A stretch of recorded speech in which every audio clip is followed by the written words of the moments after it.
करते हैं। सभी लोगों का बहुत बहुत स्वागत है। हम लोगों का न्यू फाइनेंशियल ईयर स्टार्ट हो गया है। सब लोगों को पता होगा कि 1 अप्रैल से न्यू फाइनेंशियल ईयर स्टार्ट हो जाता है।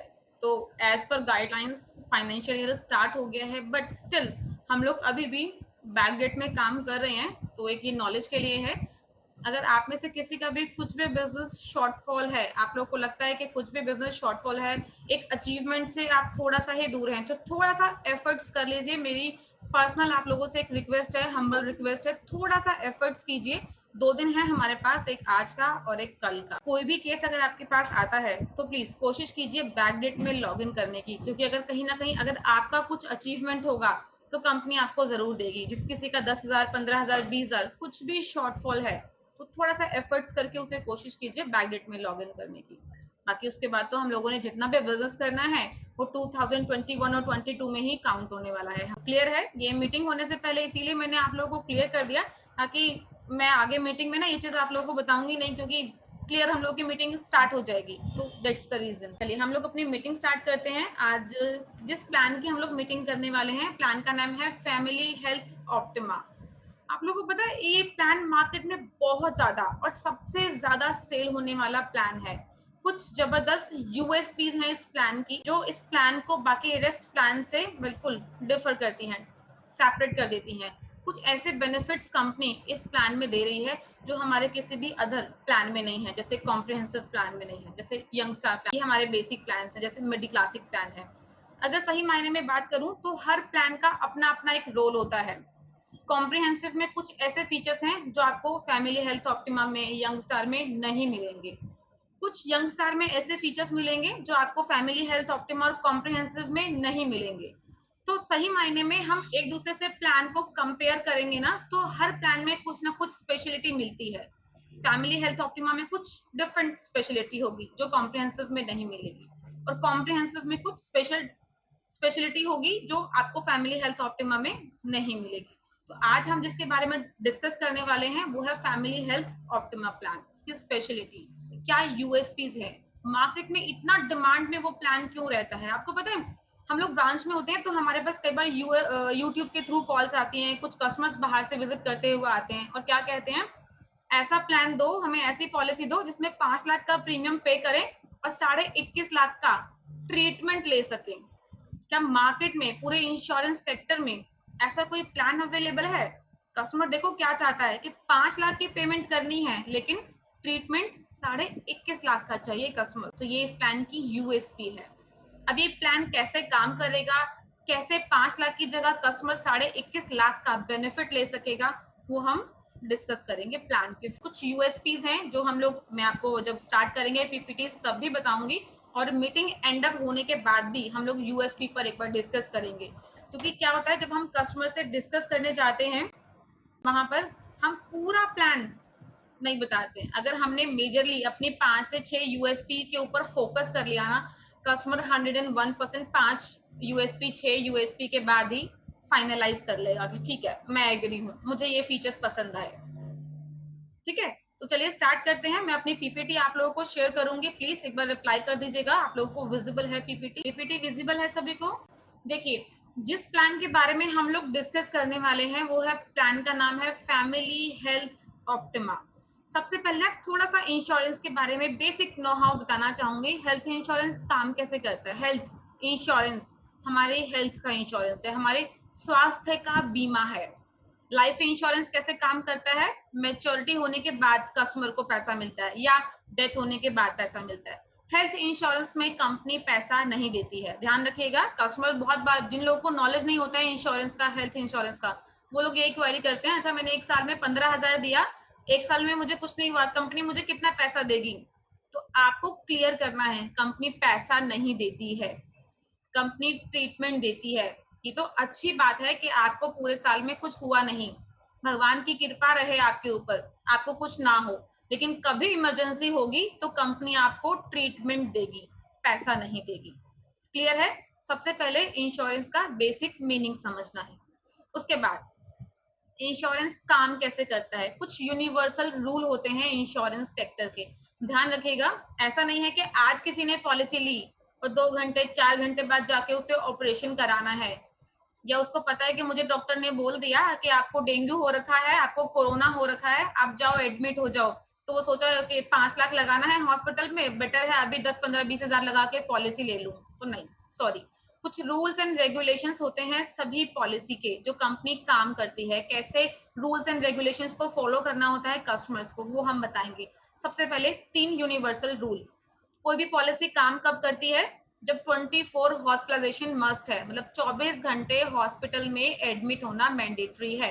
ऐसा नहीं है कि गए 2, 4, 6 घंटे में ट्रीटमेंट कराकर आ गए, वो कंपनी, उसमें हेल्थ इंश्योरेंस से क्लेम नहीं ले सकता है कस्टमर, वो कंपनी कवर नहीं करती है। ठीक है, 24 घंटे हॉस्पिटल में एडमिट होना मैंडेटरी है। नेक्स्ट, एक्सीडेंट डे 1 से कवर होता है। अगर किसी ने आज पॉलिसी ली है, आज शाम को, रात को, कल उसका इमरजेंसी में कोई ऐसा सिनेरियो हो जाता है, कोई इसका एक्सीडेंट हो जाता है और उसको एडमिट होना पड़ता है, तो उस कंडीशन में एक्सीडेंट डे 1 से कवर। नेक्स्ट, 30 डेज का इनिशियल वेटिंग पीरियड होता है। हम अपने कस्टमर्स को बता सकते हैं कि आप जो पॉलिसी हमारे थ्रू ले रहे हैं उसका 30 डेज का इनिशियल वेटिंग पीरियड है। 30 दिन से पहले कंपनी कोई भी क्लेम नहीं देगी। 30 दिन का इनिशियल वेटिंग पीरियड है। 30 दिन के बाद 31वें दिन भी अगर कस्टमर का कोई क्लेम आएगा, कंपनी क्लेम फाइल करेगी, लेकिन 30 दिन से पहले कोई क्लेम आएगा, कंपनी क्लेम फाइल नहीं करेगी। ठीक है, ये 3 यूनिवर्सल रूल हैं। फोर्थ, जो एक लास्ट ईयर में एड ऑन हुआ है, उसके बारे में भी डिस्कस कर लेते हैं, और वो है कोविड, कोरोना, जो लास्ट ईयर भी बहुत ज्यादा पीक पर था, और अभी रिसेंट की बात करूंगी तो इन दिनों फिर वो बहुत पीक पर है कोरोना। बहुत ज्यादा केसेस आ रहे हैं कोरोना के, रेगुलरली क्लेम्स आ रहे हैं, रेगुलरली बहुत ज्यादा। तो हम अपने कस्टमर्स को बता सकते हैं कि सर हमारी सभी पॉलिसीज के अंदर कोरोना कवर्ड है, लेकिन 15 दिन के बाद। कोरोना के लिए भी इनिशियल 15 डेज का वेटिंग पीरियड है। 15 दिन के बाद कंपनी कोरोना भी कवर करती है। सपोज आज 1 अप्रैल है, किसी ने आज पॉलिसी ली है, 16 अप्रैल को, 17 अप्रैल को वो कोविड पॉजिटिव निकलता है कोई कस्टमर, और उसे हॉस्पिटल में एडमिट होना पड़ता है, तो कंपनी कवर करेगी। कोरोना के लिए 30 डेज का वेटिंग जो होता है वो 15 डेज में कन्वर्ट हो जाता है। क्लियर है? ये 4 रूल पहले समझ लीजिए, क्योंकि बेसिकली यही काम आते हैं, बाकी चीजें बाद में काम आती हैं।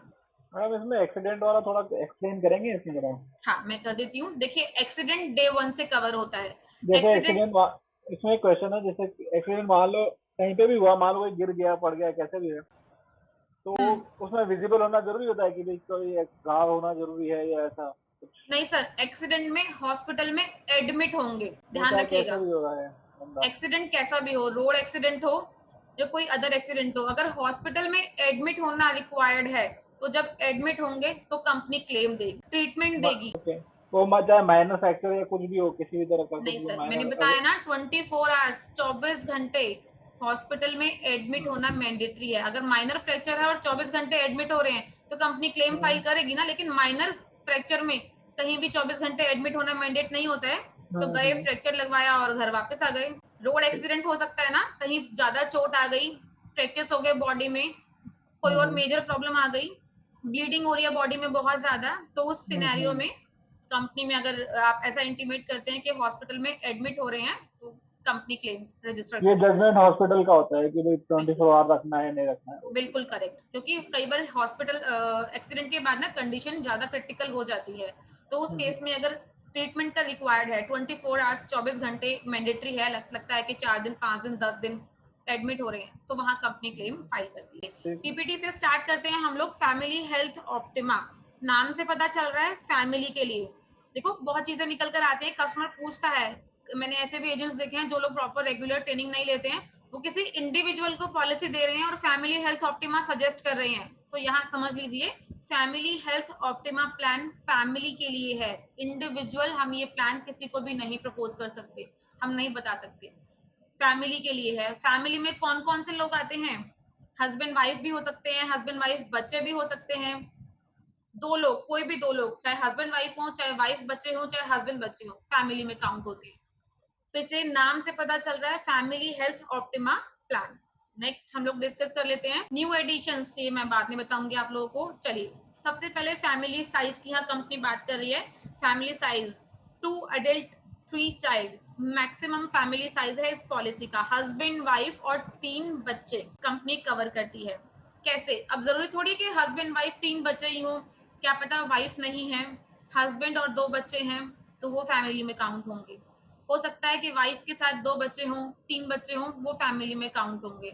ठीक है, तो ध्यान रखिएगा मैक्सिमम जो फैमिली साइज है वो 2 अडल्ट 3 चाइल्ड का है। फिर चाहे 2 अडल्ट भी हो सकते हैं, 2 अडल्ट 1 चाइल्ड हो सकता है, 2 अडल्ट 2 चाइल्ड भी हो सकता है। तो ये as per family size depend करता है। नेक्स्ट, हु आर एलिजिबल, कौन कौन ये पॉलिसी ले सकता है?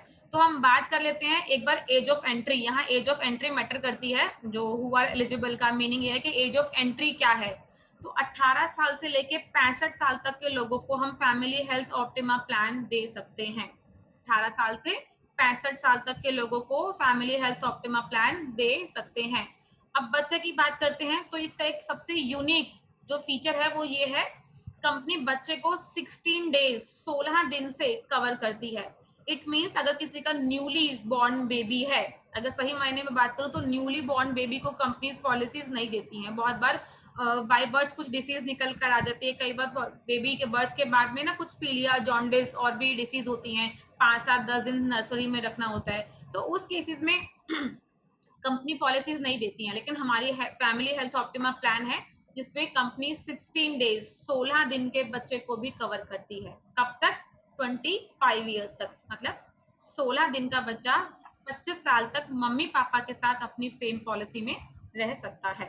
तो ये चीज ध्यान रखिएगा, ये इसका यूएसपी है। बाकी रेस्ट पॉलिसीज में जो बेबी की एज है वो 3 मंथ्स 91 डेज से स्टार्ट हो रही है। 91 डेज के बाद ही हम बच्चे को पॉलिसी में एड ऑन कर सकते हैं। नेक्स्ट, सम एश्योर्ड्स। तो कंपनी सम एश्योर्ड्स कौन कौन से अवेल कराती है? 3 लाख, 4 लाख, 5 लाख, 10 लाख, 15 लाख एंड 20 लाख। ये कंपनी 6 सम एश्योर्ड्स प्रोवाइड करा रही है। 3 लाख, 4 लाख, 5 लाख, 10 लाख, 15 लाख और 20 लाख। गौरव जी, गौरव जी बताइए, आपने हैंड रेज किया है। मैम मैं ये पूछ रहा था क्या फैमिली हेल्थ प्रोग्राम में प्लान में वो प्रेगनेंसी कवर अप नहीं है? नो, नो, किस में कवर अप है फिर उसमें? वो कॉम्प्रिहेंसिव। यंग स्टार में? यस, कॉम्प्रिहेंसिव और यंग स्टार दोनों में कवर। चलिए, हम सम एश्योर्ड्स की बात कर रहे थे, तो सम एश्योर्ड 3 लाख, 4 लाख, 5 लाख, 10 लाख, 15 लाख और 20 लाख है। अभी 3 लाख और 4 लाख के लिए हम पर्सनली सजेस्ट करते हैं कि आप अपने कस्टमर को प्रपोज ना करें तो बेटर रहेगा। क्यों? वो आगे डिस्कस करते हैं, इसका मीनिंग बताऊंगी। एक, यहाँ पर देखिए, ये जो पीपीटी में जो पेज ओपन हुआ है ना आप लोगों के सामने, ये सबसे जबरदस्त है। पहले ये पीपीटी हम लोग के पास नहीं थी, अपडेटेड है, तो ये आप अपने पास स्नैपशॉट संभाल कर रखिएगा। मैंने बाकी लोगों को भी शेयर किया हुआ है, मैं दोबारा शेयर करूंगी। इसका रीजन बता देते हैं एक बार। फैमिली हेल्थ ऑप्टिमा प्लान में जो प्रीमियम है वो जोन वाइज जाता है। ध्यान रखिएगा, जोन वाइज जाता है। जो लोग जोन 1 में रहते हैं, जोन 1 में कौन कौन सी सिटीज आती हैं? दिल्ली एनसीआर, मेट्रो सिटीज आती हैं, दिल्ली एनसीआर, मुंबई इंक्लूडिंग थाने, अहमदाबाद, बड़ौदा, सूरत। ये कुछ स्पेशल सिटीज हैं जो जोन 1 में काउंट होती हैं। तो जोन 1 का प्रीमियम थोड़ा कॉस्टली जाता है। ठीक है, उसके बाद आता है जोन 1A। यहाँ कुछ स्पेसिफिक सिटीज हैं, चेन्नई है, बैंगलोर, पुणे, नासिक, एर्नाकुलम और रेस्ट ऑफ गुजरात। ये कुछ स्पेसिफिक सिटीज हैं जो जोन 1A में आती है। जोन 1A का प्रीमियम थोड़ा कम है जोन 1 से। Next, zone 2। जोन 2 में कौन कौन सी सिटीज हैं? Coimbatore, Indore city, rest of Kerala. Zone 2 का प्रीमियम थोड़ा कम है रेस्ट 2 जोन के अकॉर्डिंगली। और लास्ट में आता है जोन 3। तो जोन 3 का प्रीमियम सबसे चीप है और 90% जोन 3 ही सेल होता है मार्केट में। सबसे चीप जिसे बोलते हैं, बहुत कम प्रीमियम जाता है according to comprehensive, according to young star, बहुत कम प्रीमियम है। इसका स्नैपशॉट शेयर करूंगी आप लोगों के साथ, आप लोग अपने पास सेव कर लीजिएगा। इन फ्यूचर आप लोगों को कहीं भी प्रॉब्लम नहीं आएगी। एक चीज और यहाँ गाइड कर देती हूँ, हम लोग के पास जो रेट चार्ट्स अवेलेबल हैं, आप लोगों को सभी को रेट चार्ट्स मिले होंगे। फैमिली हेल्थ ऑप्टिमा का जो रेट चार्ट है उसमें सिर्फ और सिर्फ जोन 1 और जोन 3 का रेट चार्ट है। 1A और जोन 2 ये रेट चार्ट में नहीं आते। ठीक है, तो इसका कैलकुलेशन हमें स्टार पावर से करना है। मैंने पहले भी बताया है सभी को, स्टार पावर डाउनलोड करके रखिएगा। स्टार पावर से इसका प्रीमियम कैलकुलेट होगा। जोन 1A और जोन 2 का प्रीमियम रेट चार्ट में अवेलेबल। यहाँ तक क्लियर है सभी को? कोई डाउट हो तो प्लीज क्लियर कर सकते हैं। नेक्स्ट डिस्कस करें। Next, company benefits, USPs. Next हम डिस्कस करें यूएसपीज की, कंपनी क्या क्या कवर करती है। एक बार शॉर्ट में यहाँ डिस्कस कर रहे हैं। Hospitalization, pre and post expenses, modern treatments, installment facility company देती है, डोनर एक्सपेंस कंपनी कवर करती है, डे केयर कंपनी कवर करती है, डोमिसाइल ट्रीटमेंट कंपनी कवर करती है। तो ये बहुत सारे फीचर्स हैं, इसको वन बाय वन हम लोग पीपीटी के थ्रू डिस्कस करेंगे। नेक्स्ट, हॉस्पिटलाइजेशन, तो चलिए इसके बारे में समझ लेते हैं क्या होता है। दो तरीके के ट्रीटमेंट कंपनी देती है, एक कैशलेस ट्रीटमेंट और एक रिम्बर्समेंट ट्रीटमेंट। कैशलेस ट्रीटमेंट कैसे काम करता है, कभी भी इमरजेंसी होगी किसी कस्टमर के साथ, वो अपने नेटवर्क हॉस्पिटल में जाएगा, एडमिट होगा, तो वहां पर कैशलेस ट्रीटमेंट मिलेगा। बट कभी ऐसी इमरजेंसी भी हो सकती है कि जहां पर कस्टमर अवेलेबल है, वहां नेटवर्क हॉस्पिटल अवेलेबल नहीं है, या कहीं वो आउट ऑफ सिटी गया हुआ है, कहीं भी ऐसी इमरजेंसी आ जाती है कि वो जो भी नियर बाय जो हॉस्पिटल है वो नेटवर्क में नहीं, नॉन नेटवर्क में है, और उसको इमरजेंसी में नॉन नेटवर्क हॉस्पिटल में एडमिट होना पड़ा है।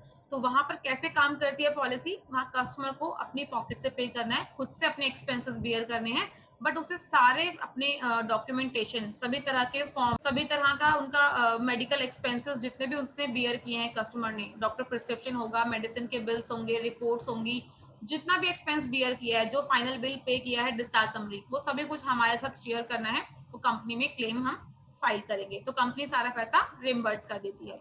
तो दोनों ही तरीके के ऑप्शन है, कैशलेस भी है और रिम्बर्समेंट ऑप्शन है। Next, room rent. सही मायने में बात करूं तो company single private AC room available कराती है कस्टमर को। कभी भी कस्टमर को कोई इमरजेंसी होगी तो हॉस्पिटल में सिंगल प्राइवेट एसी रूम मिलता है, प्रॉपर फुल्ली एसी होता है, जिसमें बेड होगा, एक सोफा होगा, सेपरेट वॉशरूम होगा, टीवी होगा, सब कुछ चीजें अवेलेबल होती हैं। बट फैमिली हेल्थ ऑप्टिमा में अगर कोई पर्सन 3 और 4 लाख की पॉलिसी परचेज कर रहा है, जैसे मैंने पहले भी बताया आप लोगों को स्टार्टिंग में कि मेरी पर्सनल सजेशन सभी के साथ ये रहता है कि आप प्लीज कस्टमर को सजेस्ट कीजिए कि 5 लाख की, कम से कम 5 लाख की पॉलिसी लें, 3 या 4 लाख पे ना जाएं। उसका रीजन है क्योंकि 3 और 4 लाख पे कंपनी कुछ डिफरेंट तरह की लिमिट्स लगा देती है। जैसे रूम के ऊपर कंपनी ने लिमिट लगाई हुई है 5000 रुपीज। इट मीन्स अगर किसी ने 3 लाख की पॉलिसी ली हुई है और उसको किसी भी तरह की इमरजेंसी हुई और हॉस्पिटल में एडमिट होना पड़ा, उस कंडीशन में कंपनी जो भी उनको सिंगल प्राइवेट एसी रूम जो भी देगी उसका लिमिट 5000 का होगा, और अगर हॉस्पिटल में रूम 7000 8000 का मिला तो कंपनी सिर्फ 5000 रुपीज पर डे का पे करेगी, रेस्ट 2000 3000 कस्टमर को खुद से बियर करना है। ठीक है, तो ये पॉइंट क्लियर रखिएगा, इसीलिए मैंने पहले भी सजेस्ट किया था, अभी भी सजेस्ट करूंगी, कस्टमर से 5 लाख के लिए डील कीजिएगा जब भी बात करें। बट ठीक है, कई बार कुछ ऐसी कंडीशंस होती है कस्टमर कैपेबल नहीं होता है 5 लाख की सम प्रीमियम के लिए, तो आप वहां पर 3 और 4 लाख में कन्वर्ट कर सकते हैं। नेक्स्ट फीचर की बात कर लेते हैं, कंपनी क्या क्या कवर करती है रूम के अलावा। बहुत तरह की चीजें हैं, कंपनी सब कुछ कवर करती है। देखिए, प्रोफेशनल फी, डॉक्टर फी होती है, सर्जन फी, कंसल्टेंट की फी होती है, स्पेशलिस्ट की फी होती है, कंपनी सब कुछ कवर करती है 100%। Medical services, anaesthesia, blood, oxygen, OT charges company cover करती है। ड्रग्स एंड मेडिसिन हो गया, ड्रग्स हो गया, कॉस्ट ऑफ पेसमेकर हो गया, डायलिसिस हो गया, कंपनी 100% कवर करती है, किसी भी तरह का कोई लिमिट नहीं है। नेक्स्ट, एम्बुलेंस की बात कर लेते हैं, मोस्ट इंपॉर्टेंट पॉइंट है हमारी पॉलिसी का ये एम्बुलेंस। कभी इमरजेंसी होती है तो एम्बुलेंस भी रिक्वायर्ड होता है, तो कंपनी एम्बुलेंस कवर करती है, बट 750 पर हॉस्पिटलाइजेशन, मतलब 750 रुपए एक बार का, और पूरे पॉलिसी पीरियड के अंदर 1500 रुपए कंपनी कवर करती है। एयर एम्बुलेंस भी हमारी पॉलिसी में कवर होता है, बट 10% ऑफ सम एश्योर्ड। अगर किसी ने 5 लाख की पॉलिसी लिया हुआ है तो 5 लाख की पॉलिसी पे कंपनी 50,000 रुपीज का एयर एम्बुलेंस कवर करती है। 3 और 4 लाख की पॉलिसी में कंपनी एयर एम्बुलेंस कवर नहीं करती है, ध्यान रखिएगा। 5 लाख की policy onwards 5 lakh company cover करती है। Next, pre and post expenses, pre and post hospitalization. क्या होता है प्री एंड पोस्ट? सबसे पहले तो इसको समझना है कि प्री एंड पोस्ट होता क्या है। चलिए एक बार डिस्कस करते हैं। देखो, प्री एक्सपेंसेस, हॉस्पिटल में एडमिट होने से पहले के खर्चे। अभी खर्चे कौन कौन से होते हैं? कोई पर्सन है, सपोज वो अभी फिलहाल अच्छा खासा अचानक से 2 घंटे 3 घंटे 4 घंटे बाद उसको किसी भी तरह की मेडिकल इमरजेंसी हुई, फीवर चढ़ गया, डॉक्टर के पास जाएंगे, डॉक्टर अपना बिल काटेगा, 500-600 रुपए जो भी उसका एक्सपेंस होगा वो हो गया, मेडिसिन लिख के देगा। 4 दिन 5 दिन कस्टमर ने रेगुलरली मेडिसिन ली, उसको कोई आराम नहीं आया, डॉक्टर क्या करेगा, नेक्स्ट डे आप टेस्ट कराइए, ब्लड टेस्ट कराइए, यूरिन टेस्ट कराइए, टेस्ट करा के लेकर आओ। अब कस्टमर जाएगा अगेन वहां, फिर पे करेगा और अपना टेस्ट कराएगा। अब वो टेस्ट करा के जो रिपोर्ट मिलती है उसमें आया डेंगू पॉजिटिव, मलेरिया पॉजिटिव या कोविड पॉजिटिव, मैंने ये भी मान लिया, आजकल कोविड बहुत डिमांड में बहुत चल रहा है, तो कोविड पॉजिटिव निकल कर आ गया। अब डॉक्टर क्या बोलेगा, जी आपकी तो सिचुएशन क्रिटिकल है, आप एडमिट हो जाओ। तो ये जो एडमिट होने से पहले कस्टमर ने जितने भी एक्सपेंसेस बियर किए हैं, जितने भी चार्जेस उसने पे किए हैं, चाहे वो मेडिसिन के हो, चाहे वो डॉक्टर की फी हो, चाहे वो जो भी रिपोर्ट्स उसने टेस्ट कराए हैं उसका पे किया हो, वो सारे एक्सपेंसेस कंपनी बियर करती है, कंपनी पे करती है। अब इट मीन्स इसका मतलब ये नहीं है कि कंपनी कैशलेस देगी वहां पर, क्योंकि कंपनी को तो नहीं पता ना कि अब इसके बाद 4 दिन दवाइयां लेने के बाद कस्टमर एडमिट भी होने वाला है, कंपनी को नहीं पता है। ये सब रिम्बर्समेंट में जाता है, हम लोग इसके लिए क्लेम फाइल करते हैं। तो एक्सपेंस की बात करूं तो कंपनी 60 दिन पहले के खर्चे कवर करती है। अगर कोई आज 1 अप्रैल को एडमिट हो रहा है तो 1 अप्रैल से 60 दिन पहले मतलब 2 महीने के एक्सपेंसेस कंपनी कवर करेगी, वो कंपनी आपको रिम्बर्स कर देगी। इसके बाद क्या होता है, कस्टमर हॉस्पिटल में एडमिट हो जाता है, वहां कैशलेस ट्रीटमेंट मिल गया, 5 दिन 7 दिन 10 दिन एडमिट होने के बाद डिस्चार्ज हुआ। अब डिस्चार्ज होने के बाद के भी कुछ एक्सपेंसेस होते हैं, वो कौन कौन से होते हैं? जैसे अभी डॉक्टर कहता है कि आपका 15 दिन 20 दिन एक कोर्स चलना है, ये आपको मेडिसिन 1 महीना और रेगुलर खाना है, इसके बाद 20 दिन बाद आपको ये टेस्ट दोबारा करवाना है और एक बार आपको हॉस्पिटल अगेन विजिट करना है। तो डॉक्टर कस्टमर फिर से पे करेगा 10 दिन अपने, अगर 30 दिन 15 दिन जो भी मेडिसिन खाई है उसके लिए दोबारा पे करेगा, अगेन टेस्ट कराया है उसके लिए फिर से पे करेगा, डॉक्टर से मिलने जाएगा हॉस्पिटल में, उसकी फी फिर से पे करेगा। तो ये जितने भी एक्सपेंसेस हैं कंपनी ये भी कवर करती है। इट मीन्स 60 दिन पहले और 90 दिन बाद के खर्चे कंपनी कवर करती है, बट ऑन रिम्बर्समेंट बेसिस। ये कैशलेस नहीं होता है, ये रिम्बर्समेंट में जाता है। तो प्री एंड पोस्ट का पॉइंट सभी को क्लियर है? प्री में कौन कौन से एक्सपेंसेस आते हैं, पोस्ट में कौन कौन से एक्सपेंसेस आते हैं, क्लियर है सभी को? एक बार रिप्लाई कर दीजिए, किसी को भी कोई भी किसी भी तरह का डाउट है तो प्लीज डिस्कस कर लीजिए। क्लियर है मैम। चलो, very good. Next, modern treatments. देखो आजकल की अगर बात करूं तो मॉडर्न ट्रीटमेंट बहुत डिमांड में है, कंपनी कवर करती है बट कुछ लिमिट्स के साथ। सब में शॉर्ट वाइज लिमिट्स हैं सभी तरह के मॉडर्न ट्रीटमेंट पे। आज की डेट में ना बहुत सारे मॉडर्न ट्रीटमेंट्स आ गए हैं। पहले क्या होता था, अगर किसी की माइंड में दिमाग में कोई सर्जरी होना है तो डॉक्टर्स के थ्रू वो सर्जरी होती थी, बट आज की डेट में ऐसा नहीं होता है, क्योंकि माइंड एक ऐसी चीज है, वहां एक नस से भी 19-20 हुआ तो कस्टमर की जान पे बात आ जाएगी। तो आज की डेट में जितने भी इस तरह की सर्जरीज होती हैं वो modern treatments, robotic surgery, robot के थ्रू होता है। तो हमारी कंपनी कवर करती है बट लिमिट्स के अकॉर्डिंग। बहुत सारे लिमिट्स हैं, पीपीटी आप लोगों को शेयर कर दी जाएगी, वो आप प्लीज एक बार स्टडी कर लीजिएगा क्योंकि यहाँ लिमिट्स बहुत सारी हैं। नेक्स्ट, कंपनी यहाँ पर इंस्टॉलमेंट फैसिलिटी देती है। एक बार इंस्टॉलमेंट के ऊपर भी मैं डिस्कस करना चाहूंगी, क्योंकि क्या होता है ना, इंस्टॉलमेंट पे ना कस्टमर बहुत ज्यादा डिमांड करते हैं, एजेंट्स भी बोलते हैं मैम मेरा कस्टमर मान नहीं रहा, कह रहा है कि 6 महीने पे ही लेना है या मंथली ईएमआई पर ही लेना है। तो इसमें क्या क्या डीमेरिट्स हैं, क्या लॉसेस हैं, कस्टमर का क्या लॉस है और एजेंट का क्या लॉस है, ये समझना बहुत जरूरी है। कंपनी ने फैसिलिटी जरूर दी है ईएमआई फैसिलिटी, लेकिन लॉस भी बहुत सारे हैं उसके। अगर कस्टमर कहता है कि मुझे मंथली बेस पर लेना है, ठीक है, कंपनी ने एग्री किया, एक तो कंपनी चार्ज करेगी, इंटरेस्ट चार्ज करती है, अप्रोक्सीमेट 15 to 16-17% तक जो है वो इंटरेस्ट चार्ज होता है। नेक्स्ट, सपोज 2 महीने 3 महीने की ईएमआई लग गई कस्टमर की, 4th मंथ की कस्टमर की ईएमआई नहीं लग पाई, रिस्पॉन्सिबल कौन होगा? कंपनी सिर्फ 7 डेज, सिर्फ 7 दिन का ग्रेस पीरियड देती है, सिर्फ 7 दिन का। अगर कस्टमर ने 7 दिन के अंदर वो ईएमआई पे नहीं की तो वो जो इतना भी अमाउंट कस्टमर ने पे किया है वो कंपनी के पास फोरफिट हो जाएगा और कस्टमर की पॉलिसी वहीं खत्म हो जाएगी, लैप्स हो जाएगी। तो ध्यान रखिएगा, कस्टमर को जब भी कभी सजेस्ट करें तो प्लीज ईएमआई के ऑप्शन पर ना जाए। हाँ, एक पर्सनल सजेशन दूंगी आप लोगों को कि अगर आप लोगों को लगता है कि कस्टमर का प्रीमियम 20,000 अबव जा रहा है, 25,000 अबव जा रहा है, वहां कस्टमर कैपेबल पे नहीं कर पा रहा है, कैपेबल नहीं है, तो आप ये सजेस्ट कर सकते हैं कि ठीक है सर हाफ ईयरली कर लीजिए इसको, लेकिन मंथली बेसिस पर ना जाए। गौरव जी बताइए, आपने हैंड रेस किया है। मैम ये ईएमआई ऑप्शन तो ऑटो डेबिट होता होगा ना? ईएमआई मतलब अपने बैंक अकाउंट से ऑटो डेबिट हो जाती होगी, पहले ऐसे तो कट जाते हैं? पहले डेबिट कार्ड से था और गिनती के 4 से 5 डेबिट कार्ड्स ही हैं कंपनी से जो टाई अप हैं, जैसे कैनरा बैंक, कॉर्पोरेशन बैंक, देना बैंक, आईसीआई बैंक और एक कोटक महिंद्रा बैंक। गिनती के 4 से 5 बैंक हैं जिनके थ्रू ईएमआई पर पेमेंट हो सकती है। बाकी रेस्ट इसके अलावा किसी के पास एसबीआई का कार्ड है, एचडीएफसी का कार्ड है, एक्सिस का कार्ड है, कंपनी एक्सेप्ट नहीं करती है। ये पहले वाली कंडीशन थी।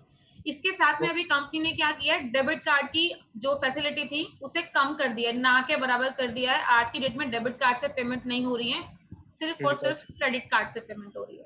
अच्छा अच्छा, तो किसी और के क्रेडिट कार्ड से पेमेंट कर सकते हैं? कर सकते हैं, लेकिन उसके बाद जो नेक्स्ट ईएमआई लगेगी वो उसके डेबिट कार्ड, उसके क्रेडिट कार्ड पे लगेगी। हाँ, तो मतलब उस बंदे को पेमेंट कर दी जाए पूरी पॉलिसी की, और फिर उसके क्रेडिट कार्ड से कटता रहे तो ठीक अच्छा है। रहेगा, कोई प्रॉब्लम नहीं है। ठीक है। या तो ये भी कर सकते हैं, अगर किसी कस्टमर के पास क्रेडिट कार्ड है तो उसे बोल सकते हैं कि सर अपने क्रेडिट कार्ड से पेमेंट कर दो और क्रेडिट कार्ड डिपार्टमेंट से ईएमआई बनवा लो। तो वहां भी कस्टमर को ईएमआई में ही जो चार्जेस है वो पे करने होंगे और कंपनी के पास फुल अमाउंट आ जाएगा। तो यहाँ कंपनी के पास ईएमआई नहीं लगेगी। क्लियर है?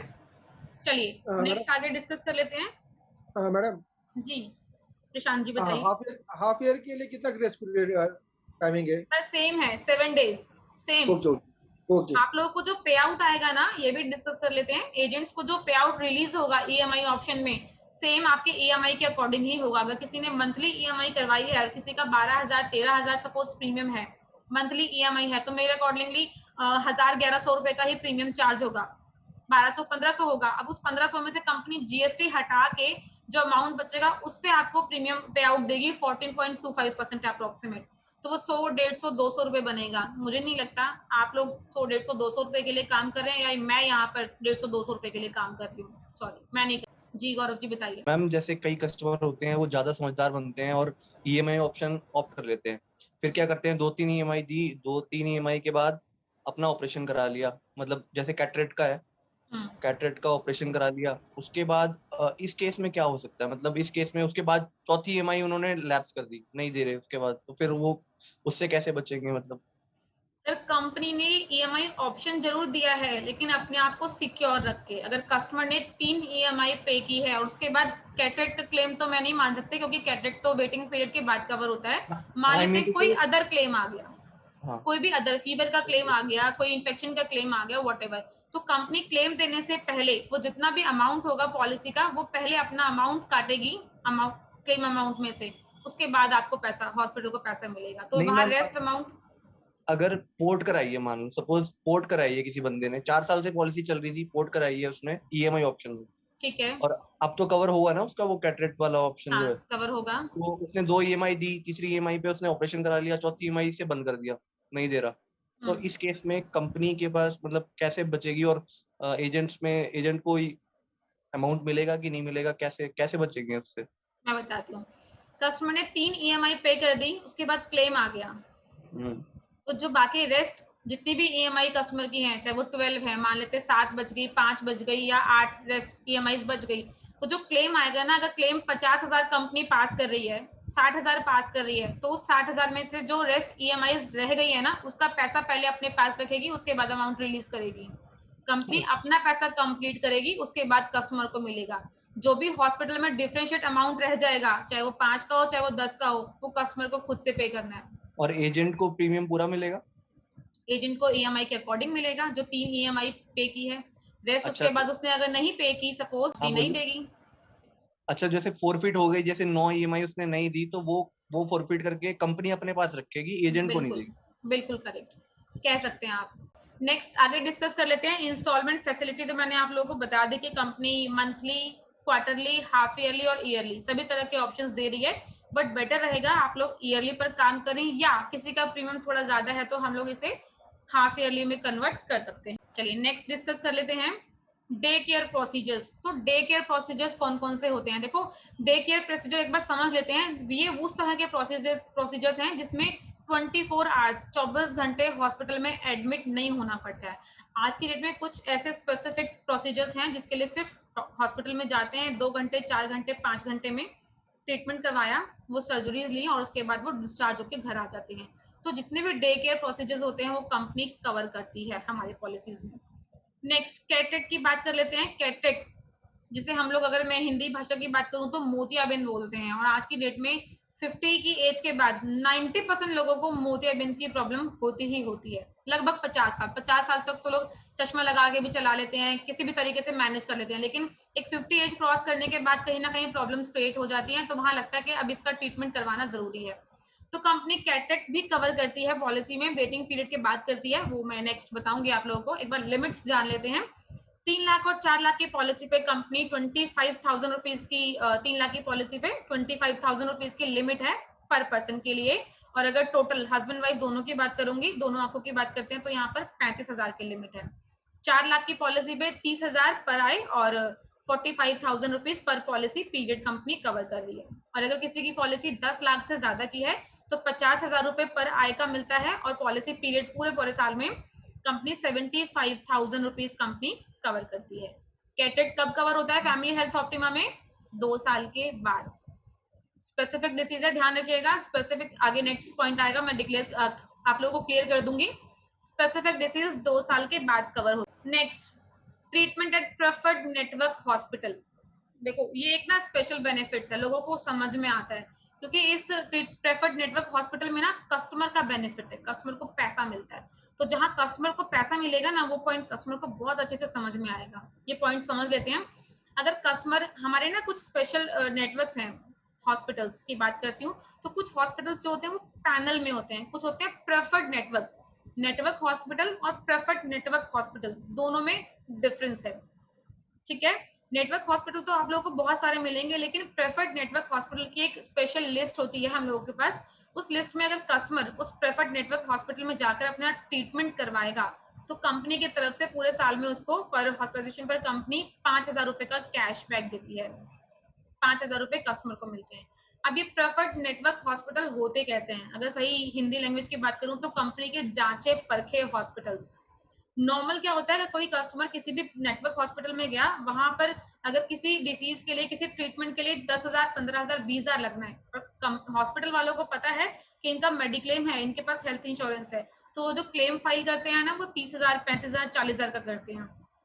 कुछ अपना भी तो अर्न करते हैं, हॉस्पिटल में बहुत धांधली चलती है। यही रीजन है जो कंपनी कहती है कि अगर आप प्रेफर्ड नेटवर्क हॉस्पिटल में जाकर ट्रीटमेंट करवाओगे, जांचे परखे हॉस्पिटल में, जो कंपनी के टेस्टेड एंड ट्रायल्स हॉस्पिटल्स हैं, अगर आप वहां जाकर ट्रीटमेंट करवाते हो तो कंपनी आपको 5,000 रुपए का कैशबैक ऑफर करती है। कैशबैक का मतलब ये नहीं कि हॉस्पिटल में कोई आएगा आपको और आपके हाथ पे 5,000 रुपए रख के जाएगा। कैशबैक का मीनिंग ये होता है, जब हम प्री एंड पोस्ट के क्लेम फाइल करते हैं, एक्सपेंसेस फाइल करते हैं, तो वहां कंपनी उसमें एक एक्स्ट्रा 5,000 रुपए एड ऑन करके आप लोगों को अमाउंट रिलीज करती है। तो ध्यान रखिएगा प्रेफर्ड नेटवर्क हॉस्पिटल का। Next, share accommodation. ये भी एक स्पेशल फीचर है पॉलिसी के अंदर, जिसमें कंपनी कस्टमर को पैसा देती है। शेयर एकोमोडेशन क्या होता है?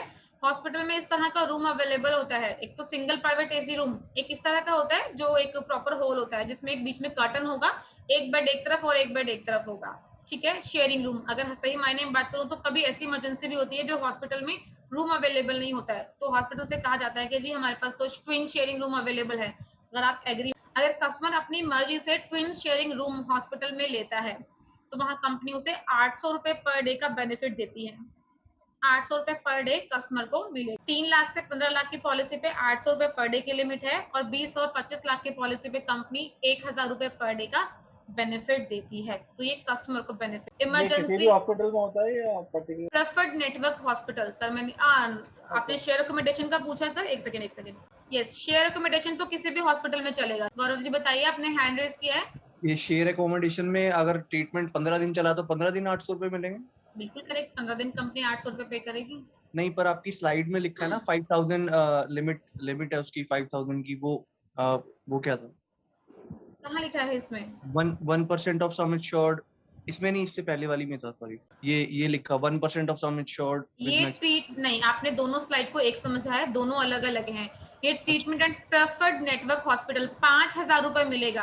प्रेफर्ड नेटवर्क में, प्रेफर्ड नेटवर्क में अगर हमने ट्विन शेयरिंग वाला लिया तो क्या ये भी मिलेगा और वो भी मिलेगा? यस, दोनों मिलेंगे। 5,000 रुपीज एक मिलेंगे और 800 रुपए के हिसाब से अगर 10 दिन ऑपरेशन चला तो 8,000 रुपए वो मिलेंगे। बिल्कुल करेक्ट, दोनों मिलेंगे, दोनों मिलेंगे, ठीक है। दोनों अलग अलग फीचर्स हैं। ये प्रेफर्ड नेटवर्क हॉस्पिटल है और वो शेयर एकोमोडेशन है। ठीक है, ठीक है। Next, emergency medical evacuation. अभी देखिए मैंने एम्बुलेंस की बात की थी। एक एम्बुलेंस नॉर्मल एम्बुलेंस होती है और एक एम्बुलेंस होती है जो फुल्ली मेडिकल जो इक्विपमेंट्स होते हैं उससे फुलफिल होती है। जिसमें प्रॉपर एक डॉक्टर मिलेगा, नर्स मिलेगी, इसमें मेडिकल इमरजेंसी की सभी तरह के इक्विपमेंट्स होंगे। तो कंपनी इस तरह की एम्बुलेंस भी कवर करती है, बट उसके लिए लिमिट्स है यहाँ पर। 4 लाख की पॉलिसी पे कंपनी 5,000 रुपए की एम्बुलेंस कवर करती है। 5 से 15 लाख की पॉलिसी पे कंपनी 7500 रुपए तक कवर करती है, और 20 से 25 लाख की पॉलिसी पे कंपनी 10,000 रुपए की एम्बुलेंस कवर करती है। क्लियर है? Next, domiciliary treatment. देखो, डोमिसिलरी ट्रीटमेंट का मीनिंग थोड़ा सा समझना जरूरी है। ये ट्रीटमेंट किस तरह का होता है? कभी ऐसी इमरजेंसी होती है किसी पेशेंट की, किसी कस्टमर के साथ में, जो वो अपने घर से उठकर हॉस्पिटल तक नहीं जा सकता है, या हॉस्पिटल में बेड अवेलेबल नहीं है। अगर अभी करंट सिचुएशन की बात करूं तो कोविड के सिनेरियो में 99% हॉस्पिटल्स फुल हैं, हॉस्पिटल्स में बेड्स अवेलेबल नहीं है। तो डॉक्टर्स क्या कह रहे हैं कि आप अपने घर पर रहिए, हम आपका ट्रीटमेंट घर से करेंगे। आपके पास डेली विजिट के लिए कोई डॉक्टर आएगा, आपको ऑक्सीमीटर प्रोवाइड कराया जाएगा, आपको ऑक्सीजन सिलेंडर प्रोवाइड कराया जाएगा, ऑक्सीजन लगाई जाएगी प्रॉपर। आपको जो हॉस्पिटल्स में बेड होते हैं जिस तरह के, जिसे हम लोग अप डाउन कर सकते हैं, उस तरह के बेड्स आपको आपके घर पर मिलेंगे। एक नर्स रहेगी आपके साथ। तो ऐसी कोई भी कंडीशन होती है जिसमें पेशेंट अपने घर से हॉस्पिटल नहीं जा सकता, या हॉस्पिटल में बेड अवेलेबल नहीं है, या कोई ऐसी इमरजेंसी जिसमें वो एक बेड से दूसरे बेड या एक रूम से दूसरे बेड शिफ्टिंग नहीं कर सकता है, तो उस कंडीशन में डॉक्टर्स प्रोवाइड करते हैं कि आप अपने घर से ट्रीटमेंट करवाइए। उसे हम लोग बोलते हैं डोमिसिलरी ट्रीटमेंट, जो घर से ट्रीटमेंट होते हैं। बट इसकी एक कंडीशन है कि डोमिसिलरी ट्रीटमेंट में मिनिमम 3 डेज मैंडेट है, मिनिमम 3 डेज रिक्वायर्ड है। अगर किसी का 2 दिन घर में ट्रीटमेंट हुआ और 2 दिन के बाद वो डिस्चार्ज हो गया, मतलब ठीक हो गया, डॉक्टर ने डिस्चार्ज लेटर बना दिया, तो वो कंपनी डोमिसिलरी ट्रीटमेंट में कवर नहीं करेगी। उसमें 3 दिन मिनिमम रिक्वायर्ड है। 3 दिन के बाद वो जितना भी दिन एडमिट रहेंगे as per sum assured company cover करेगी। बट 3 दिन से पहले अगर उसका ट्रीटमेंट कंप्लीट हो गया तो कंपनी उसको डोमिसिलरी ट्रीटमेंट में कवर नहीं कर। Next, Ayush treatment. Ayush treatment एक बड़ा वर्ड है जिसको शॉर्ट फॉर्म में लिखा गया है। इसका मीनिंग समझ लेते हैं। आयुर्वेदिक, यूनानी, सिद्धा, होम्योपैथिक, ये सभी तरह के ट्रीटमेंट्स भी कंपनी कवर करती है। आज की डेट की अगर बात करती हूँ तो बहुत सारे आज भी ऐसे कस्टमर्स अवेलेबल हैं जिन्हें एलोपैथिक ट्रीटमेंट सूट नहीं करता है, अंग्रेजी दवाइयाँ सूट नहीं करती हैं। लोग आज भी बहुत सी चीजों के लिए आयुर्वेदिक डिपेंडेंसी रखते हैं। लोगों को लगता है नहीं, होम्योपैथिक ट्रीटमेंट ज्यादा बेटर है, यूनानी ट्रीटमेंट ज्यादा बेटर है, जड़ी बूटियों के थ्रू जो पत्तियों के थ्रू जो ट्रीटमेंट्स होते हैं, लोग आज भी बिलीव करते हैं। तो कंपनी कवर करती है इसे, लेकिन कुछ लिमिट्स के साथ, और लिमिट भी बहुत नॉमिनल है। इसका मीनिंग भी बताऊंगी। 4 लाख की पॉलिसी पे 10,000 कंपनी कवर करती है। 5 से 15 लाख की पॉलिसी पे 15,000 कवर करती है। 20 लाख से 25 लाख की पॉलिसी पे कंपनी 20,000 रुपए का कवर। ऐसा होता है ना कि माइंड में आता है कि कंपनी तो कुछ भी नहीं दे रही, बहुत कम दे रही है। अब आपको सही मायने में बताती हूँ इसका रीजन। ये जो कंपनी ने अमाउंट रखा हुआ है ना, ये जो आयुष ट्रीटमेंट होता है ये बहुत सस्ता होता है। एलोपैथिक दवाइयों के, अंग्रेजी दवाइयों के अकॉर्डिंगली अगर बात करूंगी ना, तो आयुष ट्रीटमेंट बहुत सस्ता है, बहुत चीप। अगर कंपैरिजनली बात की जाएगी तो कंपनी कवर करती है अमाउंट के अकॉर्डिंग, वो बहुत बेस्ट है। कंपनी इसमें लिमिट्स लगाती है। मैडम जी good afternoon. Good afternoon sir, कैसे हैं आप? मैडम जी good afternoon. Good afternoon sir, आवाज आ रही है आपको मेरी? बहुत जल्दी ज्वाइन, थैंक यू सर, बहुत जल्दी ज्वाइन कर लिया आपने। मुझे पता नहीं था कि आपका। कोई बात नहीं सर, मेजरली दोपहर की मीटिंग मेरी ही होती है और इवनिंग की मीटिंग वर्मा जी की होती है, तो ध्यान रखिए नेक्स्ट टाइम से कि दोपहर की मीटिंग होगी तो ज्वाइन कर लीजिएगा। वर्मा जी का तो आपकी मर्जी है, मूड है आपका। चलिए मीटिंग कर लेते हैं, उसके बाद डिस्कस करेंगे सर। Next, moratorium clause. तो एक बार मॉरेटोरियम क्लॉज को भी समझ लेते हैं। देखिए, अगर मैं सही मायने की बात करूं तो 1 अक्टूबर से पहले कंपनी कुछ स्पेसिफिक ऐसी डिसीज थी, जैसे जिन लोगों को बाय बर्थ डिसीज होती है, जन्म के साथ कोई प्रॉब्लम है, किसी की दिल में छेद है, माइंड में कोई प्रॉब्लम है, तो जन्म के साथ जो प्रॉब्लम होती है, या किसी भी तरह की ऐसी प्रॉब्लम जिसमें कंपनी पॉलिसी ही नहीं देती, उन लोगों को पहले पॉलिसी नहीं मिलती थी। बट 1 अक्टूबर से कंपनी ने एक लॉ, IRDA ने एक लॉ निकाल दिया है जिसे बोलते हैं मॉरेटोरियम क्लॉज।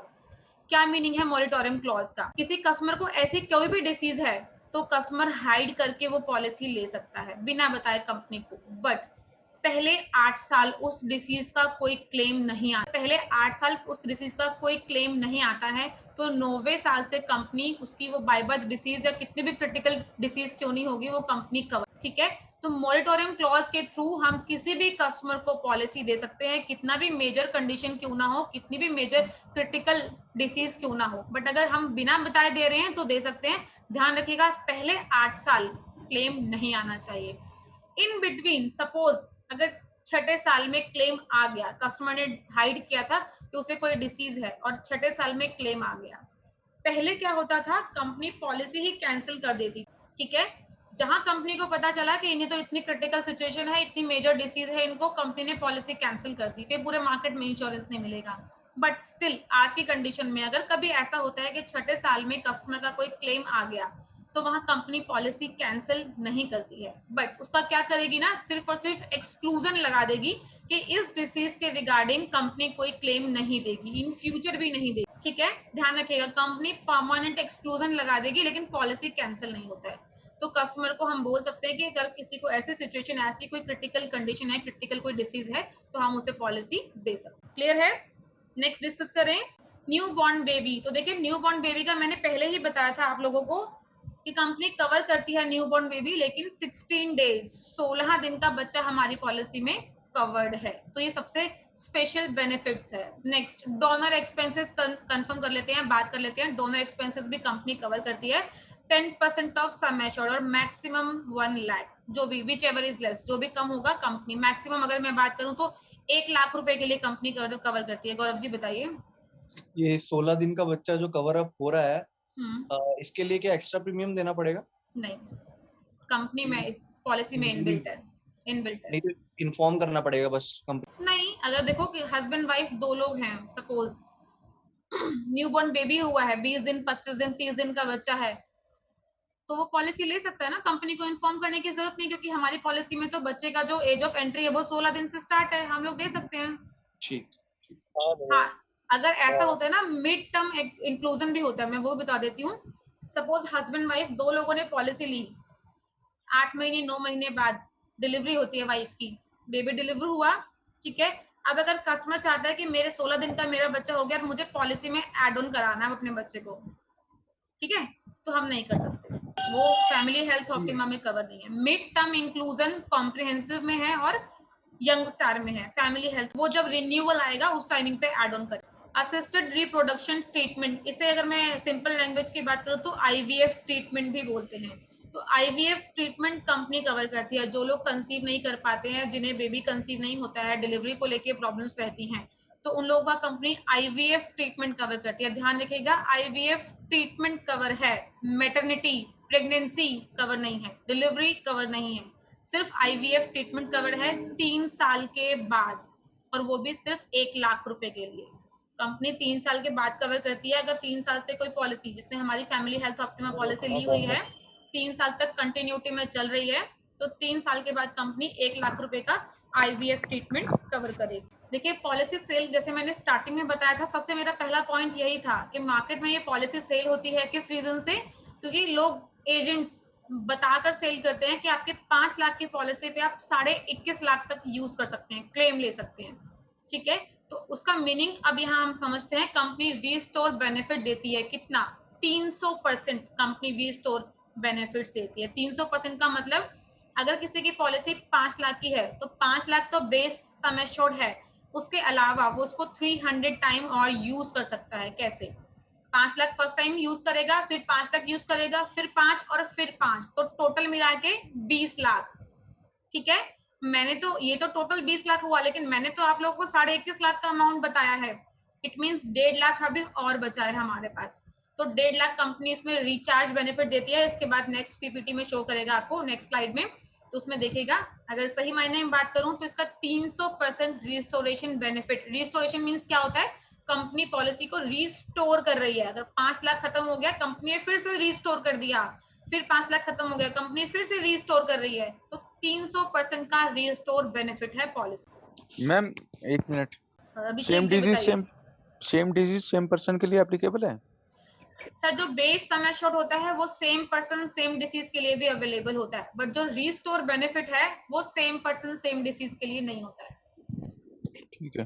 हाँ मैडम, जी हेलो प्रशांत मैडम। जी, प्रशांत जी नहीं, बताइए। अभी इसमें जो रिस्टोर का जो एक्चुअल है क्या का कंडीशनल है, जैसे कि हम समझो 5 लाख का किसी का पॉलिसी है, तो उसका समझो 5 लाख समझो 4,80,000 उसका फर्स्ट बिल हो गया, और सेकंड क्लेम उसका 2 लाख रुपए का आ गया, तो का कैसा वर्क करेगा? ठीक है, चलिए ये भी डिस्कस कर लेते हैं। अगर किसी की पॉलिसी 5 लाख की चल रही है, पहला क्लेम 4,80,000 का आया, तो रेस्ट 20,000 बचा, ठीक है।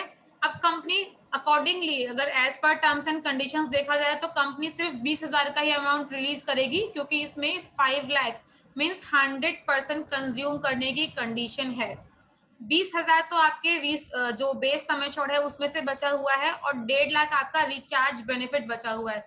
तो कुल मिला के कंपनी 1,70,000 का अमाउंट रिलीज करेगी, जो क्लेम देगी वो 1,70,000 का देगी। क्लियर है सर? नहीं भी मतलब यानी इसको मैं ऐसे भी समझ सकता हूँ कि 5 लाख का मेरा पॉलिसी है तो एक्चुअली वो 6.5 लाख का पॉलिसी समझ सकते हैं आप, कह सकते हैं आप या ऐसा हाँ कि अगर जो किसी की पॉलिसी रिस्टोर का 5 लाख बेनिफिट की है। है हाँ बताइए, आप बताइए पहले। और जो रिस्टोर है वो कैसे भी स्टेप वाइज है ना, वो first 5 lakh then second 5 lakh then third 5 lakh hmm continue 15 lakh ऐसा नहीं है ना। ओके इसको क्लियर यानी कर इसको देती मैं हूँ ऐसे मैं। भी समझ लूँ कि 5 लाख प्लस मेरा 1.5 यानी 6.5 लाख का मेरा एक्चुअल है। एक्चुअल है, बिल्कुल करेक्ट, हाँ और जो बिल्कुल 5 करेक्ट, लाख का है वो कंडीशनल है। वो कंडीशनल है, कह सकते हैं आप। ओके ठीक है, और ये जो चलिए। सॉरी जो 6.5 है इसमें एक्सीडेंट भी कवर होता है, नेचुरल या तो दोनों कवर होता दोनों है। कवर्ड है सर, दोनों कवर्ड है। ओके ओके या थैंक यू। ठीक है, चलिए इसको एक बार इस तरीके से समझ लेते हैं। मैं इसकी आपको टर्म्स एंड कंडीशंस भी बता देती हूँ। रीस्टोर फैमिली हेल्थ ऑप्टिमा का रीस्टोर बेनिफिट में कंडीशन है। किस तरह की कंडीशन है? 100% कंज्यूम करने की, मतलब पहले पूरा 5 लाख कंज्यूम होगा तभी कंपनी दूसरा 5 लाख देगी, फिर दूसरा 5 लाख पूरा कंज्यूम होगा तभी कंपनी तीसरा 5 लाख देगी। अगर वो पूरा कंज्यूम नहीं हुआ, हाफ मीन्स पार्शियली कंज्यूम है, जैसे प्रशांत जी ने बताया 4,80,000 का क्लेम है, तो ध्यान रखिएगा 5 लाख कंप्लीट होने में जितना अमाउंट रेस्ट बचा है कंपनी नेक्स्ट जो क्लेम देगी वो उतना ही रिलीज करेगी। तो इस पॉइंट को, इस फीचर को बहुत अच्छे से समझना है। गौरव जी आपने हैंड रेज किया था, एक बार आपकी क्वेरी भी समझ लेते हैं। मैम वही पूछ रहा था मैं कि सेम पर्सन सेम डिसीज, वो आपने कुछ बोला था ना, वो समझ में नहीं आया मेरे देखिए को। Same cover person up same नहीं हुआ। डिसीज भी लॉजिकल है, मैं बताती हूँ कैसे। कई बार क्या होता है, पहला क्लेम मान लेते हैं हस्बैंड का कैंसर का आया, ठीक है, ठीक है। कंपनी ने 3 लाख का क्लेम था, कंपनी ने पे कर दिया। ठीक है। दूसरा 1.5-2 महीने 3 महीने बाद फिर से क्लेम कैंसर का आया, आपकी बार क्लेम 2 लाख का था, कंपनी ने पे कर दिया, ठीक है। नेक्स्ट थर्ड टाइम फिर से क्लेम हस्बैंड का ही आ गया और कैंसर का ही आ गया, तो अब तो पूरा 5 लाख उसका कंज्यूम हो चुका है ना। अब रीस्टोर बेनिफिट चल रहा है, तो रीस्टोर बेनिफिट में कंपनी सेम, मतलब वही पर्सन है और वही बीमारी है, कंपनी कवर नहीं, ठीक है। यही अगर वाइफ हो सकती है, वाइफ को लेके क्लेम आया और कैंसर का आ गया, कंपनी कवर करेगी, क्योंकि यहाँ पर सेम पर्सन सेम डिसीज नहीं है, अदर पर्सन सेम। अच्छा मैम, अगर किसी की बाईपास सर्जरी हो रही है फॉर एग्जांपल, और अच्छे हॉस्पिटल से हो रही है, अच्छे हॉस्पिटल में बाईपास सर्जरी की cost somewhere around 7 to 8 lakh in between होती है, ठीक है, तो 7 से 8 लाख रुपए अगर कॉस्ट है तो उसमें 5 लाख रुपए कंज्यूम हो गया उसका पूरा पूरा, ठीक है। तो रीस्टोर वाला मिलेगा इसमें 3 लाख रुपए 5 मिलेगा लाख ना? 5 लाख कंज्यूम हुआ है, साथ में 1.5 लाख कंपनी रिचार्ज जो बेनिफिट देती है वो भी मिलेगा, तो वन शॉट में 6.5 लाख का कंपनी क्लेम पास कर देगी। स्टिल 1.5 लाख रह गया तो वो Still, रिस्टोरेशन में जाएगा? नहीं, पहले डिस्चार्ज हो, अच्छा पहले डिस्चार्ज होगा। हाँ, उसके बाद रिस्टोर मिलेगा। अच्छा, तो हाँ, यानी कि उसको खुद देना पड़ेगा 1.5 लाख? यस, वहाँ कस्टमर को बियर करना पड़ेगा, पहले डिस्चार्ज होगा उसके बाद रिस्टोर होगा पॉलिसी। नेक्स्ट अभी एक और इसमें बेनिफिट है, वो पॉइंट भी अभी नेक्स्ट बताती हूँ, तब तक इसको हम लोग, ये हमारा हो गया ऑटोमेटिक रिस्टोरेशन। नेक्स्ट है हमारा रिचार्ज बेनिफिट। तो रिचार्ज तो मैंने आप लोगों को क्लियर कर दिया कि कंपनी 3 लाख की पॉलिसी पे 75,000 रुपीज एक्स्ट्रा देती है, 4 लाख की पॉलिसी पे 1 लाख रुपीज एक्स्ट्रा देती है, और 5 लाख से अबव की पॉलिसी पे 1.5 लाख का ये एक्स्ट्रा सम एश्योर्ड कंपनी की तरफ से मिल रहा है, जो इनबिल्ट है, कस्टमर को एक्स्ट्रा कुछ भी पे नहीं करना है इसके लिए, ठीक है। नेक्स्ट इसके बाद एक और फीचर है हमारा, वो डिस्कस कर लेते हैं, नो क्लेम बोनस। देखिए इसी के बारे में मैं बोल रही थी, नो क्लेम बोनस, एक ये भी एक अच्छा पॉइंट है हमारी पॉलिसी के अंदर। पहले साल मीन्स सपोज किसी ने आज पॉलिसी ली है, पूरे साल कोई क्लेम नहीं आता है, तो नेक्स्ट ईयर पॉलिसी में 25% का बोनस कंपनी एड ऑन कर देगी। लोग क्या करते हैं, लोगों की ऐसी मेंटेलिटी है, लोग सोचते हैं कि मैंने पूरे साल पॉलिसी यूज नहीं किया है तो कंपनी मुझे कुछ पैसा देगी, तो मैंने पहले भी बताया था, सॉरी, कंपनी पैसा नहीं देती है, कंपनी कुछ एक्स्ट्रा सम एश्योर्ड आपके सम एश्योर्ड में एड ऑन कर देती है। तो पहले साल कंपनी 25% का सम एश्योर्ड एड ऑन करती है, उसके बाद 10% करके, और लास्ट में 5%, ये अप टू 100% तक जाता है। मतलब 100% नो क्लेम बोनस कंपनी दे रही है, पहले साल 25%, उसके बाद 10% करके बढ़ेगा और लास्ट में 5% अप टू 100%। जिस साल भी क्लेम नहीं आएगा उस साल नो क्लेम क्लेम आएगा, उस साल कंपनी नो क्लेम बोनस पे नहीं दे रहे।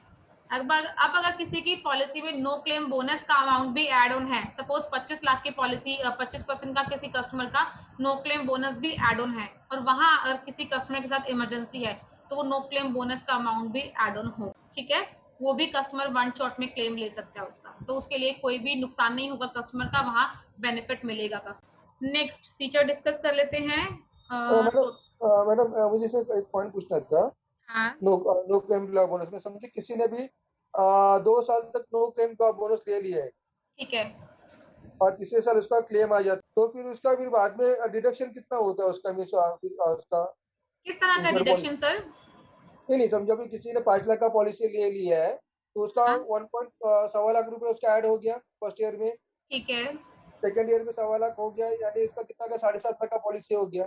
ठीक है, और समझो तो उसने तीसरे साल पॉलिसी लिए कंटिन्यू है और उसका समझो 2 लाख का, समझो 2.5 लाख का उसका क्लेम आ गया पूरा ठीक है। साल भर में, तो उसका जो चौथी साल फोर्थ ईयर में जो उसका पॉलिसी रहेगा तो उसका सम एश्योर्ड का वैल्यू क्या रहेगा?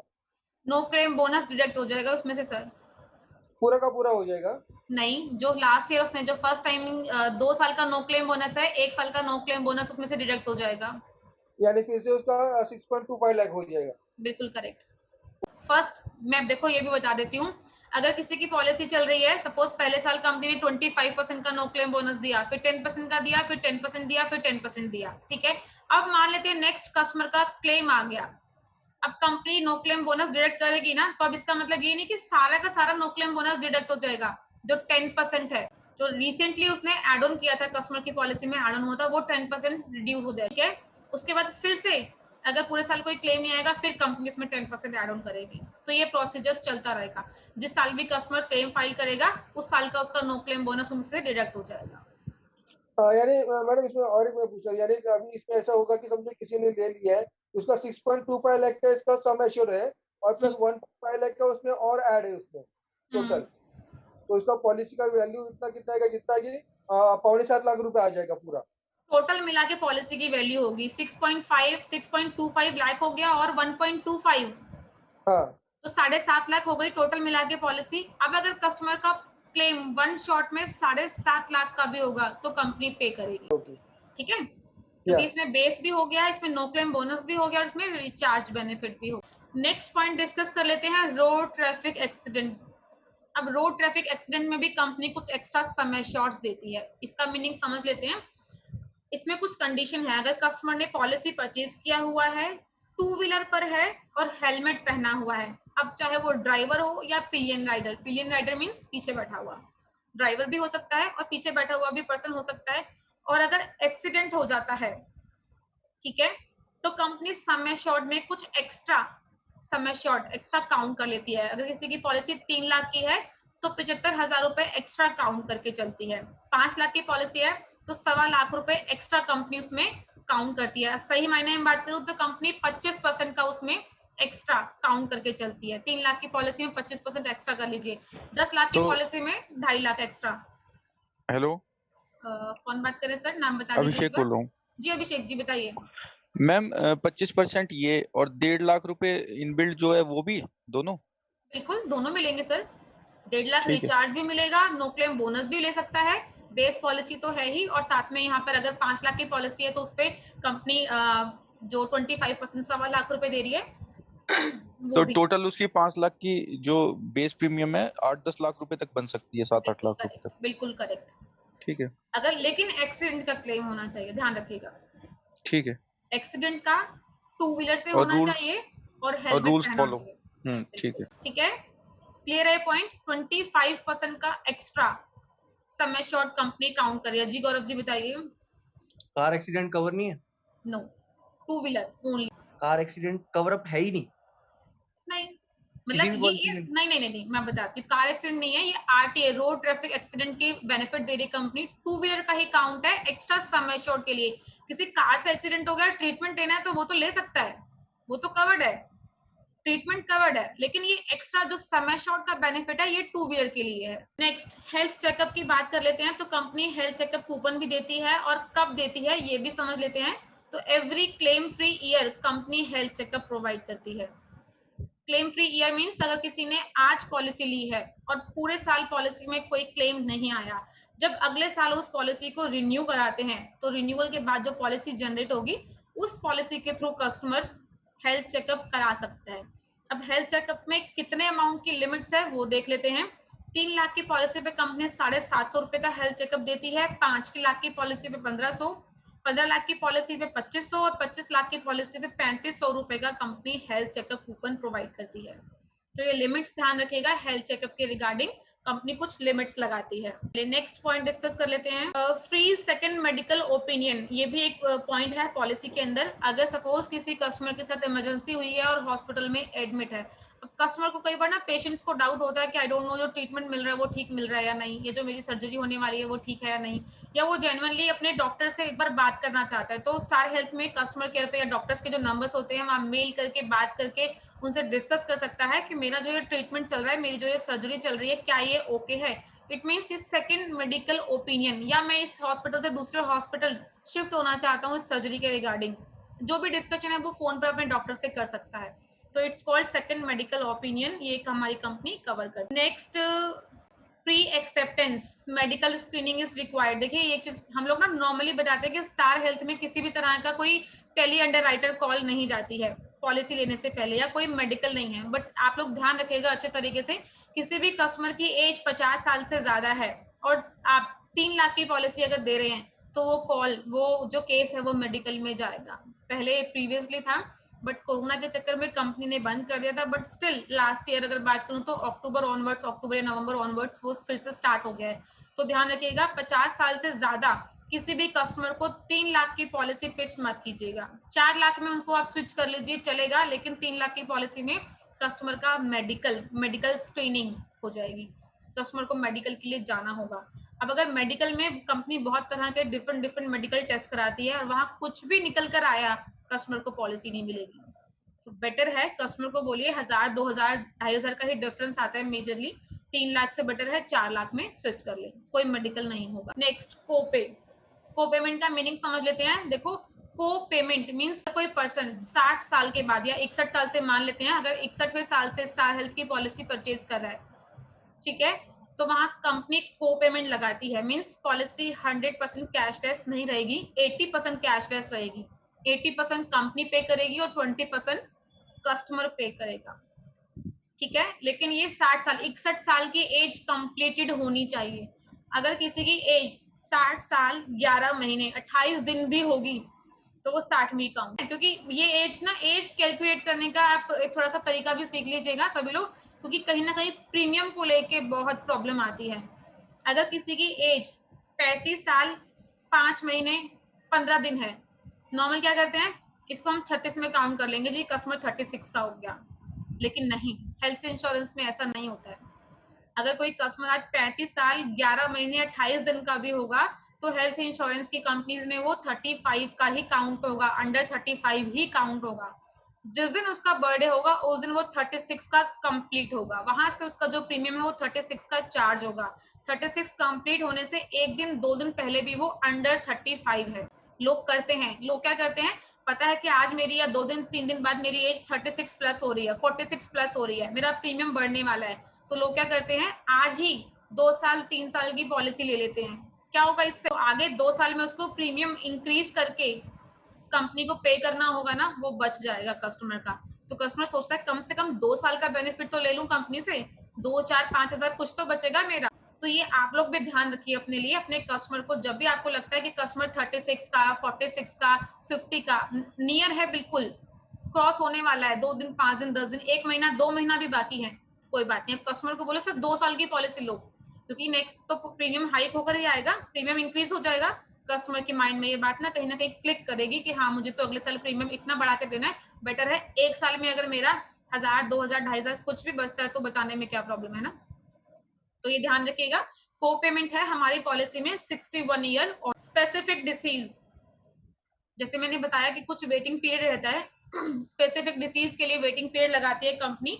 स्पेसिफिक डिसीज कौन कौन सी होती हैं? स्टोन, पाइल्स, हर्निया, कैटरेक्ट, रसौली, knee replacement, joint replacement, gynaecologist issues जो होते हैं, आपका फिस्टुला हो गया, आपका स्पाइन रिलेटेड इश्यूज हो गया, इस तरह की जिसमें सर्जरीज की रिक्वायरमेंट होती है, छोटी छोटी सर्जरीज की रिक्वायरमेंट होती है, इस तरह की सभी डिसीज कंपनी 2 साल के वेटिंग के बाद कवर करती है।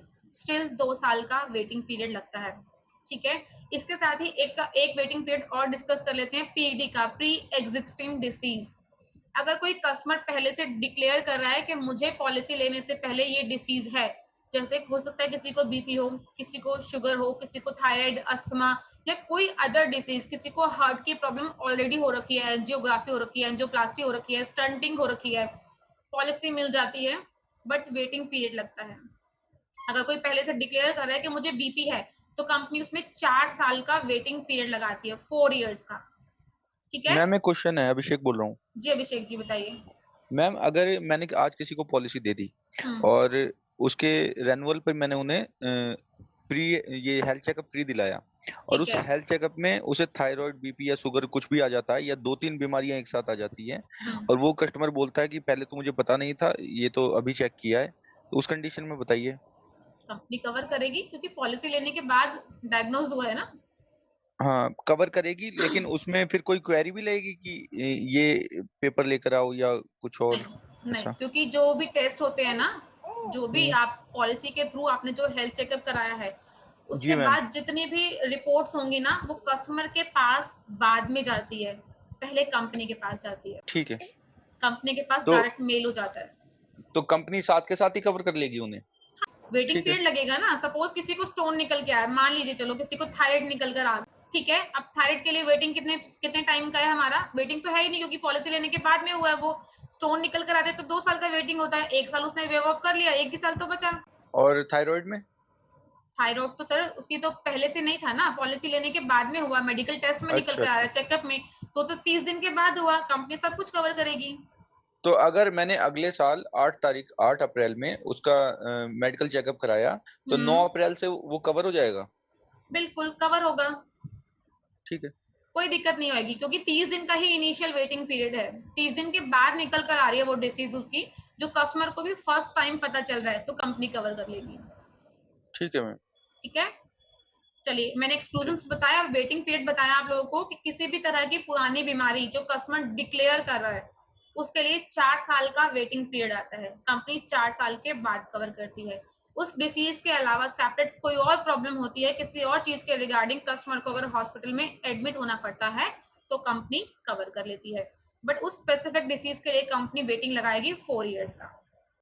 नेक्स्ट टैक्स बेनिफिट मिलता है, क्लेम प्रोसीजर्स, और चलिए बेसिक चीजें तो पॉलिसी में इतना ही था। पॉलिसी की अगर पीपीटी की बात करूं तो मोस्ट ऑफ द थिंग्स हम लोगों ने कवर कर ली है। तो अभी मुझे बताइए, प्लान्स को लेके कोई भी किसी भी तरह का कंफ्यूजन, अगर कोई भी ऐसा पॉइंट। गौरव जी आपने हैंड रेज किया है। मैम ये कैटरेट वाली, जो कैटरेट स्टोन हर्निया वाली जो ये कंडीशन है 2 साल वाली, कोई ऐसी पॉलिसी है जिसके अंदर ये कंडीशन ना हो 2 साल की, या कम हो 1 साल की हो या 6 महीने की, ऐसे हाँ, कोई मैं भी नहीं है? बताती हूँ, मैं बताती हूँ। अगर मैं इंश्योरेंस सेक्टर की बात करूँ ना, क्योंकि स्टोन, पाइल्स, हार्निया, कैटरेक्ट, रसौली, ये सब स्पेसिफिक डिसीज है, इसके लिए सभी इंश्योरेंस में, एक स्टाफ नहीं, सभी इंश्योरेंस में वेटिंग लगता है, ठीक है। बट किसी में कम है, किसी में ज्यादा है, ठीक है। अगर फैमिली हेल्थ ऑप्टिमा की बात करते हैं तो 2 साल के बाद स्पेसिफिक डिसीज कवर है, कॉम्प्रिहेंसिव में 2 साल के बाद कवर है, लेकिन यंग स्टार में 1 साल के बाद कवर है। और 1 साल से कम वाली आज तक कोई पॉलिसी मार्केट में नहीं है जो डे 1 से या 30 दिन के बाद से सभी तरह के ऑपरेशंस भी कवर कर ले। अगर देखो, आप समझो इस चीज को, अगर कंपनी 30 दिन के बाद से ये कवरेज देना स्टार्ट, तो कस्टमर कितना प्री प्लान करके पॉलिसी लेंगे। डॉक्टर ने बोला है आपको 1 महीने बाद सर्जरी करानी है, तुरंत आज के आज ही वो जाके 20,000 खर्च करेगा और पॉलिसी ले लेगा। क्यों? क्योंकि उसको सर्जरी के लिए जो 40-50 हजार लाख रुपए जो पे करना है, वो 20,000 में उसका काम हो जाए, ठीक है। ठीक। तो ये प्री प्लान करके काम स्टार्ट हो जाएगा, पॉलिसी लेना स्टार्ट हो जाएगा। और अगर सही मायने में बात करूं तो कंपनी जो लोग ठीक होते हैं उन्हें ही पॉलिसी ऑफर करती है। जिन लोगों को एक्चुअल में ज्यादा प्रॉब्लम होती है तो कंपनी उन्हें इंश्योरेंस ही ऑफर नहीं ठीक है। अच्छा मैम। मैम ऐसा ऐसा पॉसिबल है मैम कि जैसे अभी आपने बताया हम्म कि कोई कस्टमर अगर ऐसा उसके डिजीज होने वाली है, उसको पता चल गया ऑपरेशन होना है, तो पॉलिसी ले सकता है। नहीं तो सर, फिर हम कवर कर लेंगे वहाँ पे? नहीं मैंने नहीं करेंगे बताया ना? तो बिल्कुल भी नहीं करेंगे कि अगर ऐसे कस्टमर को पता होगा तो कस्टमर प्री प्लान करके पॉलिसी लेगा कि मुझे जी। तो 2 महीने बाद ये सर्जरी करवानी है, क्योंकि कहीं ना कहीं कोई ऐसी इमरजेंसी आती है तो कस्टमर को पता चल जाता है जी मेरे साथ ये प्रॉब्लम हो रहा है, डॉक्टर के पास जाएगा, डॉक्टर बोलेगा जी आपको ऐसी प्रॉब्लम निकल कर आ रही है, आपको हो सकता है 2 महीने 3 महीने बाद ऐसी कोई सर्जरी करवानी पड़ेगी, फिर वो मैम कंपनी कवर नहीं करती है। मैम एक हम क्वेश्चन कैसे और है। जस्टिफाई करेंगे? हमें कैसे पता चलेगा कि कस्टमर सही बोल रहा है? कस्टमर हमारे पास आया, हमें क्या पता वो उसको प्रॉब्लम है या नहीं है? आप कस्टमर उसने से बोला कि पूछेंगे ना, यू आर दी एजेंट, आप कस्टमर से पूछेंगे। देखो ओके। कंपनी को भी नहीं पता, असल मायने में जो कस्टमर ने बोल दिया, जो एजेंट ने पॉलिसी में लिख दिया, कंपनी के लिए वही वैल्यू है, ठीक है। आपको कस्टमर से पूछना है और अपने कस्टमर को यही आपको लायबल बनाना है, यही रिस्पॉन्सिबल बनाना है कि सर सच बता के पॉलिसी लीजिए। जहां लगेगा कि मॉरिटोरियम क्लॉज में पॉलिसी इशू करना है, वहां हम बताएंगे आपको, ठीक है रवि जी? Yes ma'am. और मैम एक क्वेश्चन और है, जी अभिषेक जी बताइए। ये कैटरेक्ट क्या होता है? कैटरेक्ट मोतियाबिंद होता है सर। अच्छा ठीक है। दीपक जी आपने हैंड रेस किया हुआ है, बताइए दीपक जी कोई क्वेश्चन है आपका? श्वेता जी आपने हैंड रेस किया है? हेलो कि मैम। मुझे yes ma'am. Hello Shweta ji. हाँ, good afternoon ma'am. Good afternoon Shweta ji. Ma'am जैसे कि किसी का आधार कार्ड जोन 3 का हो हम्म और उसको ट्रीटमेंट जोन 2 में कराना हो तो हम्म फिर हम बताएंगे। देखो इसका मीनिंग भी आप लोगों को बता देती हूँ, एक अच्छा क्वेश्चन किया है श्वेता जी ने। मेजरली क्या होता है, सपोज मैं जोन 1, मैं दिल्ली में रहती हूँ, ठीक है। मेरे पास आईडी प्रूफ मेरा मान लेते हैं आधार कार्ड जोन 1 का है, मेरे दिल्ली के एड्रेस का है, बट मेरे पास मेरा कोई अदर डॉक्यूमेंट जोन 3 का है, मे बी मेरा वोटर आईडी कार्ड हो सकता है, तो जोन 3 के अकॉर्डिंग हम पॉलिसी ले सकते हैं। बट ध्यान रखिएगा जोन 3 के अकॉर्डिंग अगर किसी कस्टमर ने पॉलिसी लिया है तो उसके पास आईडी प्रूफ, एक ना एक आईडी प्रूफ होना जरूर चाहिए।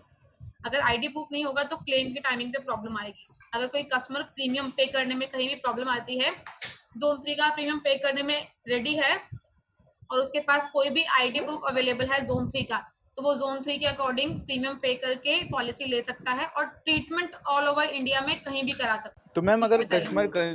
कस्टमर कहीं का भी रहने वाला हो तो वो ट्रीटमेंट तो कहीं भी ले सकता है ना? ट्रीटमेंट कहीं भी ले सकता है, लेकिन उसके पास जिस जोन के अकॉर्डिंग उसने पॉलिसी ली है उस जोन का आईडी प्रूफ होना चाहिए, ध्यान रखिएगा। ठीक है। अगर वो जोन 1 के अकॉर्डिंग प्रीमियम पे कर रहा है तो जोन 1 का आईडी प्रूफ होना चाहिए, ऐसा नहीं कि जोन 3 का आईडी प्रूफ हो उसको, क्योंकि at the time of admission, at the time of claim उसको अपना आईडी प्रूफ दिखाना होता है, कंपनी के पास आईडी प्रूफ जाता है, हॉस्पिटल में आईडी प्रूफ सबमिट होता है। मैम ट्रीटमेंट कराने में कोई दिक्कत नहीं होगी ना? कोई दिक्कत नहीं आएगी, बस आईडी प्रूफ ध्यान रखिएगा। Madam okay. जी दीपक जी बताइए। ये पॉलिसी की हार्ड कॉपी की बहुत प्रॉब्लम रहती है, कस्टमर के बार बार चली जाती है, पॉलिसी नहीं मिलती। कॉपी नहीं आती है सर, मैं आपको बताती हूँ, हार्ड कॉपी आती है, लेकिन थोड़ा सा प्रॉब्लम क्या है ना, कोरोना की वजह से हार्ड कॉपीज डिलीवर होने में ही प्रॉब्लम हो रही है। रूरल एरियाज में क्या होता है, जो हार्ड कॉपी जाती है वो स्पीड पोस्ट के थ्रू जाती है, डाक सेवा के थ्रू जाती है, ठीक है। और डाक सेवा की सर्विस किस तरह की है वो सभी को पता है, क्योंकि रूरल एरियाज में मेजरली जो है वो कोरियर सर्विस अवेलेबल नहीं होती, तो हार्ड कॉपीज जाती हैं, 99% जाती हैं। कोरोना के चक्कर में थोड़ी सी प्रॉब्लम है। मैं एक बार सभी को म्यूट कर रही हूँ, वन बाय वन। एक मिनट सर, मैं सभी को म्यूट कर रही हूँ, 1 बाय 1 अनम्यूट कीजिएगा और बात कीजिएगा। चलिए बताइए प्रशांत। हाँ, जैसा अभी क्वेश्चन आ गया था कि जोन 3 और जोन 1 का, तो किसी का यानी किसी का परमानेंट एड्रेस जोन 3 का है और वो करंट एड्रेस जो मुंबई पूरा का है तो भी चलेगा, यानी तो उसका यानी उसको प्रीमियम एड्रेस जोन 3 का ही देना पड़ेगा। बिल्कुल, वो जोन 3 का अपना आईडी प्रूफ लगा सकता है, जोन 3 का एड्रेस पॉलिसी में मेंशन करता है और प्रीमियम भी जोन 3 का ही पे करेगा। अभी मेरे में क्या है, स्पेसिफिकली मेरी बात करूँ, अभी मेरे जो कजिन थे जो कुछ है ना, तो भी उन लोगों का कैसा कि नॉर्मली तो वोटर कार्ड है गाँव का है, नेटिव प्लेस का है, और दादा करके भी जो जॉब पे है तो पुणे में है, नहीं तो मुंबई में, तो उनका कैसा कि आधा डॉक्यूमेंट है ना, मेजर डॉक्यूमेंट है मुंबई में तो पुणे का है, ठीक है। हाँ, और लेकिन जो वोटर आईडी है ना वो नेटिव प्लेस का है, तो उनको प्रीमियम कौन सा लगेगा, जोन 3 का लगेगा ऑल ओवर महाराष्ट्र। कस्टमर से कंफर्म कीजिए ना, ये अगर कस्टमर जोन 1 का प्रीमियम पे कर सकता है, महाराष्ट्र थाने का प्रीमियम पे कर सकता है, तो अच्छी बात है, आप उसका महाराष्ट्र थाने का एड्रेस पॉलिसी में मेंशन कीजिए और जोन 1 का प्रीमियम।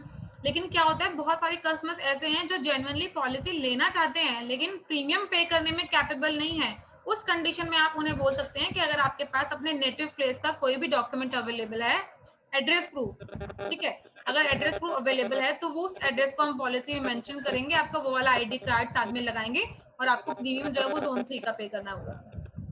हाँ नहीं, इसके अच्छा लिए बोला मैम, अभी कभी नहीं, अभी यही होता है कि समझो किसी का जो प्रीमियम उसको अफोर्ड नहीं हो रहा है और 2-3 हजार का समझो फर्क आ रहा है जोन 3 और जोन 1 में, और अगर समझो किसी का 15,000 का प्रीमियम आ रहा है एक बार एग्जाम्पल, और समझो 10-12 हजार रुपये पे कर सकता है, तो उसके लिए हम लोग ये बता सकते हैं ना कि भाई बोल सकते हैं, जोन 3 बिल्कुल का बोल सकते हैं सर, बिल्कुल बिल्कुल बोल। जी अभिषेक जी, आप कुछ मैम कह एक रहे थे, क्वेश्चन और है। बताओ।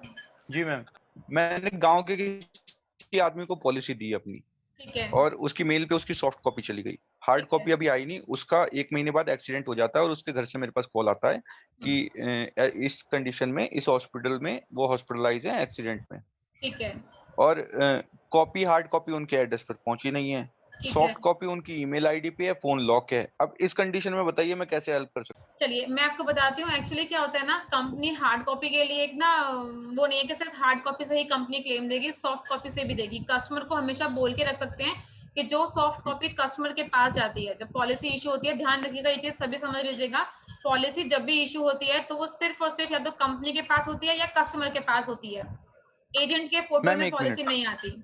अभिषेक जी एक बार मैं मैंने आपको बता उससे दूं, सुनो सुनो पहले मेरी सुनो, उसके बाद बता। कस्टमर के एजेंट के पास पॉलिसी नहीं जाती है, इवन मेरे पास भी पॉलिसी नहीं आती है, सीधा कंपनी के पास होगी और सीधा कस्टमर के पास होगी। आप लोग यू ऑल आर एजेंट्स, आप लोगों का रोल है, आप अपने कस्टमर को बोलिए कि सर जैसे ही पॉलिसी आपके व्हाट्सएप पर आपकी मेल पर आएगी, एक वो सॉफ्ट कॉपी मेरे साथ शेयर कीजिए। आप लोग अपने पास एक अपना रिकॉर्ड बना के रखिए, क्योंकि अगर आप लोग जेन्युइनली काम करना चाहते हैं ना तो वो रिकॉर्ड, वो डाटा आपको मेंटेन करना होगा। आप लोग सभी आप एक एक फोल्डर बनाइए या अपने कस्टमर के नाम के साथ, चाहे सिस्टम में रखें चाहे व्हाट्सएप पे रखें या कहीं ना कहीं उस पॉलिसी को सेव करके रखें, या वो पॉलिसी की कॉपी, क्योंकि हम स्टार्टिंग से बोलते रहे हैं, जैसे मैं एक चीज के लिए हैप्पी हूँ, राजकुमार जी जितने भी पॉलिसी बनाते हैं वो पॉलिसी इश्यू होते ही तुरंत पॉलिसी की एक कॉपी मेरे पास व्हाट्सएप पर आ जाती है, वो मैं उसे सेव कर लेती हूँ। तो ये एक मैं आप लोगों से भी सपोर्ट चाहूंगी कि कभी ऐसे इमरजेंसी और आपका कस्टमर आपको रात बेरात आधी रात में बोल रहा है जी एक्सीडेंट हो गया, इमरजेंसी हुई और हम हॉस्पिटल में एडमिट हो रहे हैं, पॉलिसी नहीं है जी हमारे पास, हेल्प कर दो। आधी रात में ना आप हेल्प कर पाएंगे ना मैं हेल्प कर पाऊंगी आपको, लेकिन इसमें आपको एक सपोर्ट कर सकती हूँ कि अगर आप कस्टमर को बोल के रखेंगे कि पॉलिसी इश्यू होते ही आपको उसकी कॉपी व्हाट्सअप करनी है, आप मेरे पास व्हाट्सअप करेंगे, तो कभी भी इमरजेंसी होगी ना कस्टमर के साथ प्रॉब्लम नहीं क्रिएट होगी। तुरंत या तो आप शेयर कर देंगे, आपके फोन से डिलीट हो गई मैं शेयर कर दूंगी, मेरे फोन से डिलीट हो गई मेरे पास सिस्टम में होगी, मैं वहां से अरेंज करवा दूंगी। नहीं तो हम इतना भी कर सकते हैं ना कि कस्टमर के पास कोई डिटेल, लाइक आप लोगों के पास ना एजेंट्स के पास जो व्हाट्सएप पे आइटम जो आप लोगों का एप्लीकेशन है उसमें कस्टमर का policy number name detail mention होता है, सभी लोगों ने चेक भी किया होगा। आप वो स्क्रीनशॉट भी मेरे साथ शेयर कर दोगे ना तो मेरी तरफ से कोशिश रहेगी कि एट द टाइम आप लोगों को पॉलिसी मिल जाए, एट द टाइम। लेकिन एफर्ट्स आप लोगों को करने हैं कि पहले आप लोगों को खुद से वो पॉलिसी अपने पास सेव करके रखना है। अब बताइए अभिषेक जी आपकी क्वेरी। मैम क्वेश्चन ये है, मैंने उसे बोल दिया कि आप इसकी सॉफ्ट कॉपी संभाल कर रखना, उसका बस फोन लॉक है या फिर उसने रखी नहीं संभाल के, और उसके घर से कॉल आई है मेरे पास। आप उसको अब बोलो ना इस कि वो सॉफ्ट कॉपी मेरे साथ भी शेयर करो। आपके पास अब आपने अभी तक इस महीने 5, 7, 10 जितनी भी पॉलिसी बनाई है, कितनी कस्टमर की पॉलिसीज आपके पास सेव है ये बताओ। वैसे सेव है मैम, ये तो एक क्वेश्चन पूछ रहा हूँ मैं, ऑलरेडी सेव है। क्वेश्चन ये है कि इस कंडीशन में मैं कोई हेल्प नहीं कर सकता उनकी? कर सकते हैं ना, अगर अगर आपके पास पॉलिसी होगी तो आप कर सकते हैं, नहीं तो आप जल्दी से अपना स्टार आइटम एप्लीकेशन ओपन करो, उसका पॉलिसी नंबर का स्क्रीनशॉट लो वहां से और मुझे शेयर कर दो, वर्मा जी को शेयर कर दो, पॉलिसी की कॉपी मैं अरेंज करा के दूंगी आपको। अच्छा अरेंज हो जाएगी इस कंडीशन में, बिल्कुल, ठीक है, यही पूछ रहा था। कोई ऐसा दिक्कत नहीं है। एक हमारे पास एक और मेरे पास ऑप्शन अवेलेबल है अगर किसी की पॉलिसी की कॉपी नहीं पहुंची है, नहीं है, सॉफ्ट कॉपी नहीं मिल रही है, व्हाटएवर कोई भी सिनेरियो हो सकता है, आप मुझे सिर्फ कस्टमर का मोबाइल नंबर और डेट ऑफ बर्थ बता दो या पॉलिसी नंबर बता दो, मैं आपको पॉलिसी की कॉपी डाउनलोड करके दूंगी। उसमें कस्टमर के पास एक ओटीपी जाएगा, ध्यान रखिएगा स्टार हेल्थ से ओटीपी जाएगा, क्योंकि कंपनी हमें भी मुझे भी राइट्स नहीं देती है सॉफ्ट कॉपी का, मेरे पास भी कोई राइट नहीं है। तो अगर किसी कस्टमर को सॉफ्ट कॉपी चाहिए तो मैं यहाँ से अपने पास, मेरे पास सिस्टम अवेलेबल है, मैं वहां से उसका policy number, date of birth, mobile number डालूंगी कस्टमर का और एक ओटीपी जाएगा कस्टमर के मोबाइल नंबर पे, कस्टमर वो मुझे ओटीपी शेयर करेगा, मैं आप लोग पॉलिसी नंबर तो शो करता है मैम स्टार आइटम पे। बिल्कुल करता है, आप लोग के पोर्टल पे शो करता है। मेरे स्टार हम्म। जो हम लोग का एसएम पोर्टल है, मेरा सेल्स मैनेजर पोर्टल है, मेरे पोर्टल में भी अगर मैं आपके एजेंट्स की डिटेल वहां मेंशन करूंगी तो वहां शो करेगा। तो मैम वहां से पॉलिसी नंबर लेकर सॉफ्ट कॉपी निकाल सकते हैं। निकाल सकते। और थैंक यू। बताइए गौरव जी, आपने बहुत देर से हैंड रेज किया था, कोई क्वेश्चन है आपका? मैम 2 क्वेश्चन है मेरे। बताओ। पहला तो ये कि क्या नाम है, अगर पॉलिसी नंबर हमारे पास है, जैसे स्टार आइटम पे आ जाता है, तो हम कस्टमर केयर पे बात करके वहीं पे खुद भी तो बात कर सकते हैं ना? कर सकते हैं, तो मंगवा पॉलिसी सकते की हैं। क्या जरूरत है फिर? नहीं, कई बार देखो इमरजेंसी होती है, पॉलिसी की कॉपी रिक्वायर्ड होती है, इसमें कोई दो राय नहीं है। लेकिन आप लोगों को अपने पास अपना रिकॉर्ड बनाना होगा, क्योंकि अगर मैं काम करती हूँ तो मेरे पास 90% रिकॉर्ड रहता है। मेरे पास अभी लास्ट मंथ मार्च मंथ में कितने एजेंट्स ने कितनी पॉलिसीज की हैं, मेरे पास उसका पूरा डेटा रेडी है। ठीक है, सेम एज इट इज आपको भी अपना एक डेटा मेंटेन करना होगा अगर आप लॉन्ग टर्म रन करना चाहते हैं इंश्योरेंस सेक्टर में। ठीक है, ठीक है। और सेकंड क्वेश्चन मेरा ये है कि मैम जैसे कई लोग खाते पीते हैं, मतलब कंज्यूम करते हैं, अल्कोहल कंज्यूम करते हैं, सिगरेट कंज्यूम करते हैं, तो हम्म क्या ये मेंशन करना जरूरी होता है? क्योंकि लाइफ इंश्योरेंस पॉलिसी में तो आप, अगर आपने मेंशन नहीं करा और अगर आपका एक्सीडेंट हो गया, आप मर गए, एमएलसी हो गई और उसमें ये आ गया कि आपने शराब पी रखी है, तो आपको क्लेम आपका रिजेक्ट हो जाता है। तो हेल्थ इंश्योरेंस में भी ऐसा कुछ होता है क्या? नहीं, बताना पड़ता है मतलब? नहीं, ड्रिंक और सिगरेट और स्मोक नॉन वेज ये सब नॉर्मल है, ये कोई इसमें पीडी मतलब बीमारी हम लोग डिक्लेयर करते हैं, बाकी ये सब चीजें डिक्लेयर नहीं करनी होती। और बताइए किसी की कोई क्वेरी किसी भी तरह की? एक क्वेश्चन मेरा यहाँ पे, एक किसी ने ज्वाइन मैम एक किया हुआ क्वेरी है, दीपक जी बताइए। मैं विनोद बोल रहा हूँ। जी विनोद मुझे जी मैम बताइए। मैम इसमें की डिफरेंस क्या है फैमिली ऑप्टिमा और ये कॉम्प्रिहेंसिव वाले में? अगर 3-4 पॉइंट अगर बताएं किसी को। बहुत सारे हैं सर। अगर मैं फैमिली हेल्थ ऑप्टिमा और कॉम्प्रिहेंसिव की बात करूंगी ना, तो बहुत सारे डिफरेंस हैं। और सही मायने में जब डिफरेंशिएट की बात आती है ना, तो कॉम्प्रिहेंसिव बाजी मान ले जाता है प्लान। हाँ वही बताना है कि भाई किसी को अगर कॉम्प्रिहेंसिव देना है हमें तो बताने के लिए क्या क्या बताएं। देखो सर, कॉम्प्रिहेंसिव प्लान ना थोड़ा डिफरेंट लेवल का है, प्रीमियम भी ज्यादा है लेकिन थोड़ा डिफरेंट है। नो क्लेम बोनस बहुत जबरदस्त है। अगर किसी की पॉलिसी 10 लाख की है और पहले साल कोई क्लेम नहीं आया, अगले साल पॉलिसी सीधा डबल हो जाती है, मीन्स सीधा 20 लाख की पॉलिसी वन शॉट में। 100% नो क्लेम बोनस है। सिर्फ 5 लाख की पॉलिसी पे 50% का नो क्लेम बोनस है। ठीक है। एक्सीडेंटल इंश्योरेंस इनबिल्ट दे रही है। अगर किसी कस्टमर ने 50 लाख की पॉलिसी ली है, एक्सीडेंट की वजह से डेथ हो गई, कंपनी पूरा 50 लाख नॉमिनी को देगी।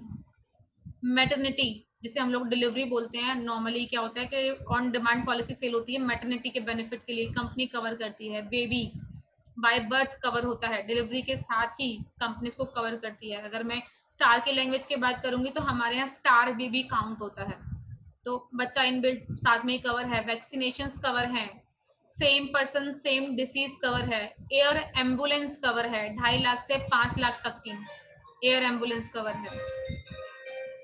एक सेकेंड अच्छा रुकिएगा प्लीज। मैडम जी, जी सर बताइए सर।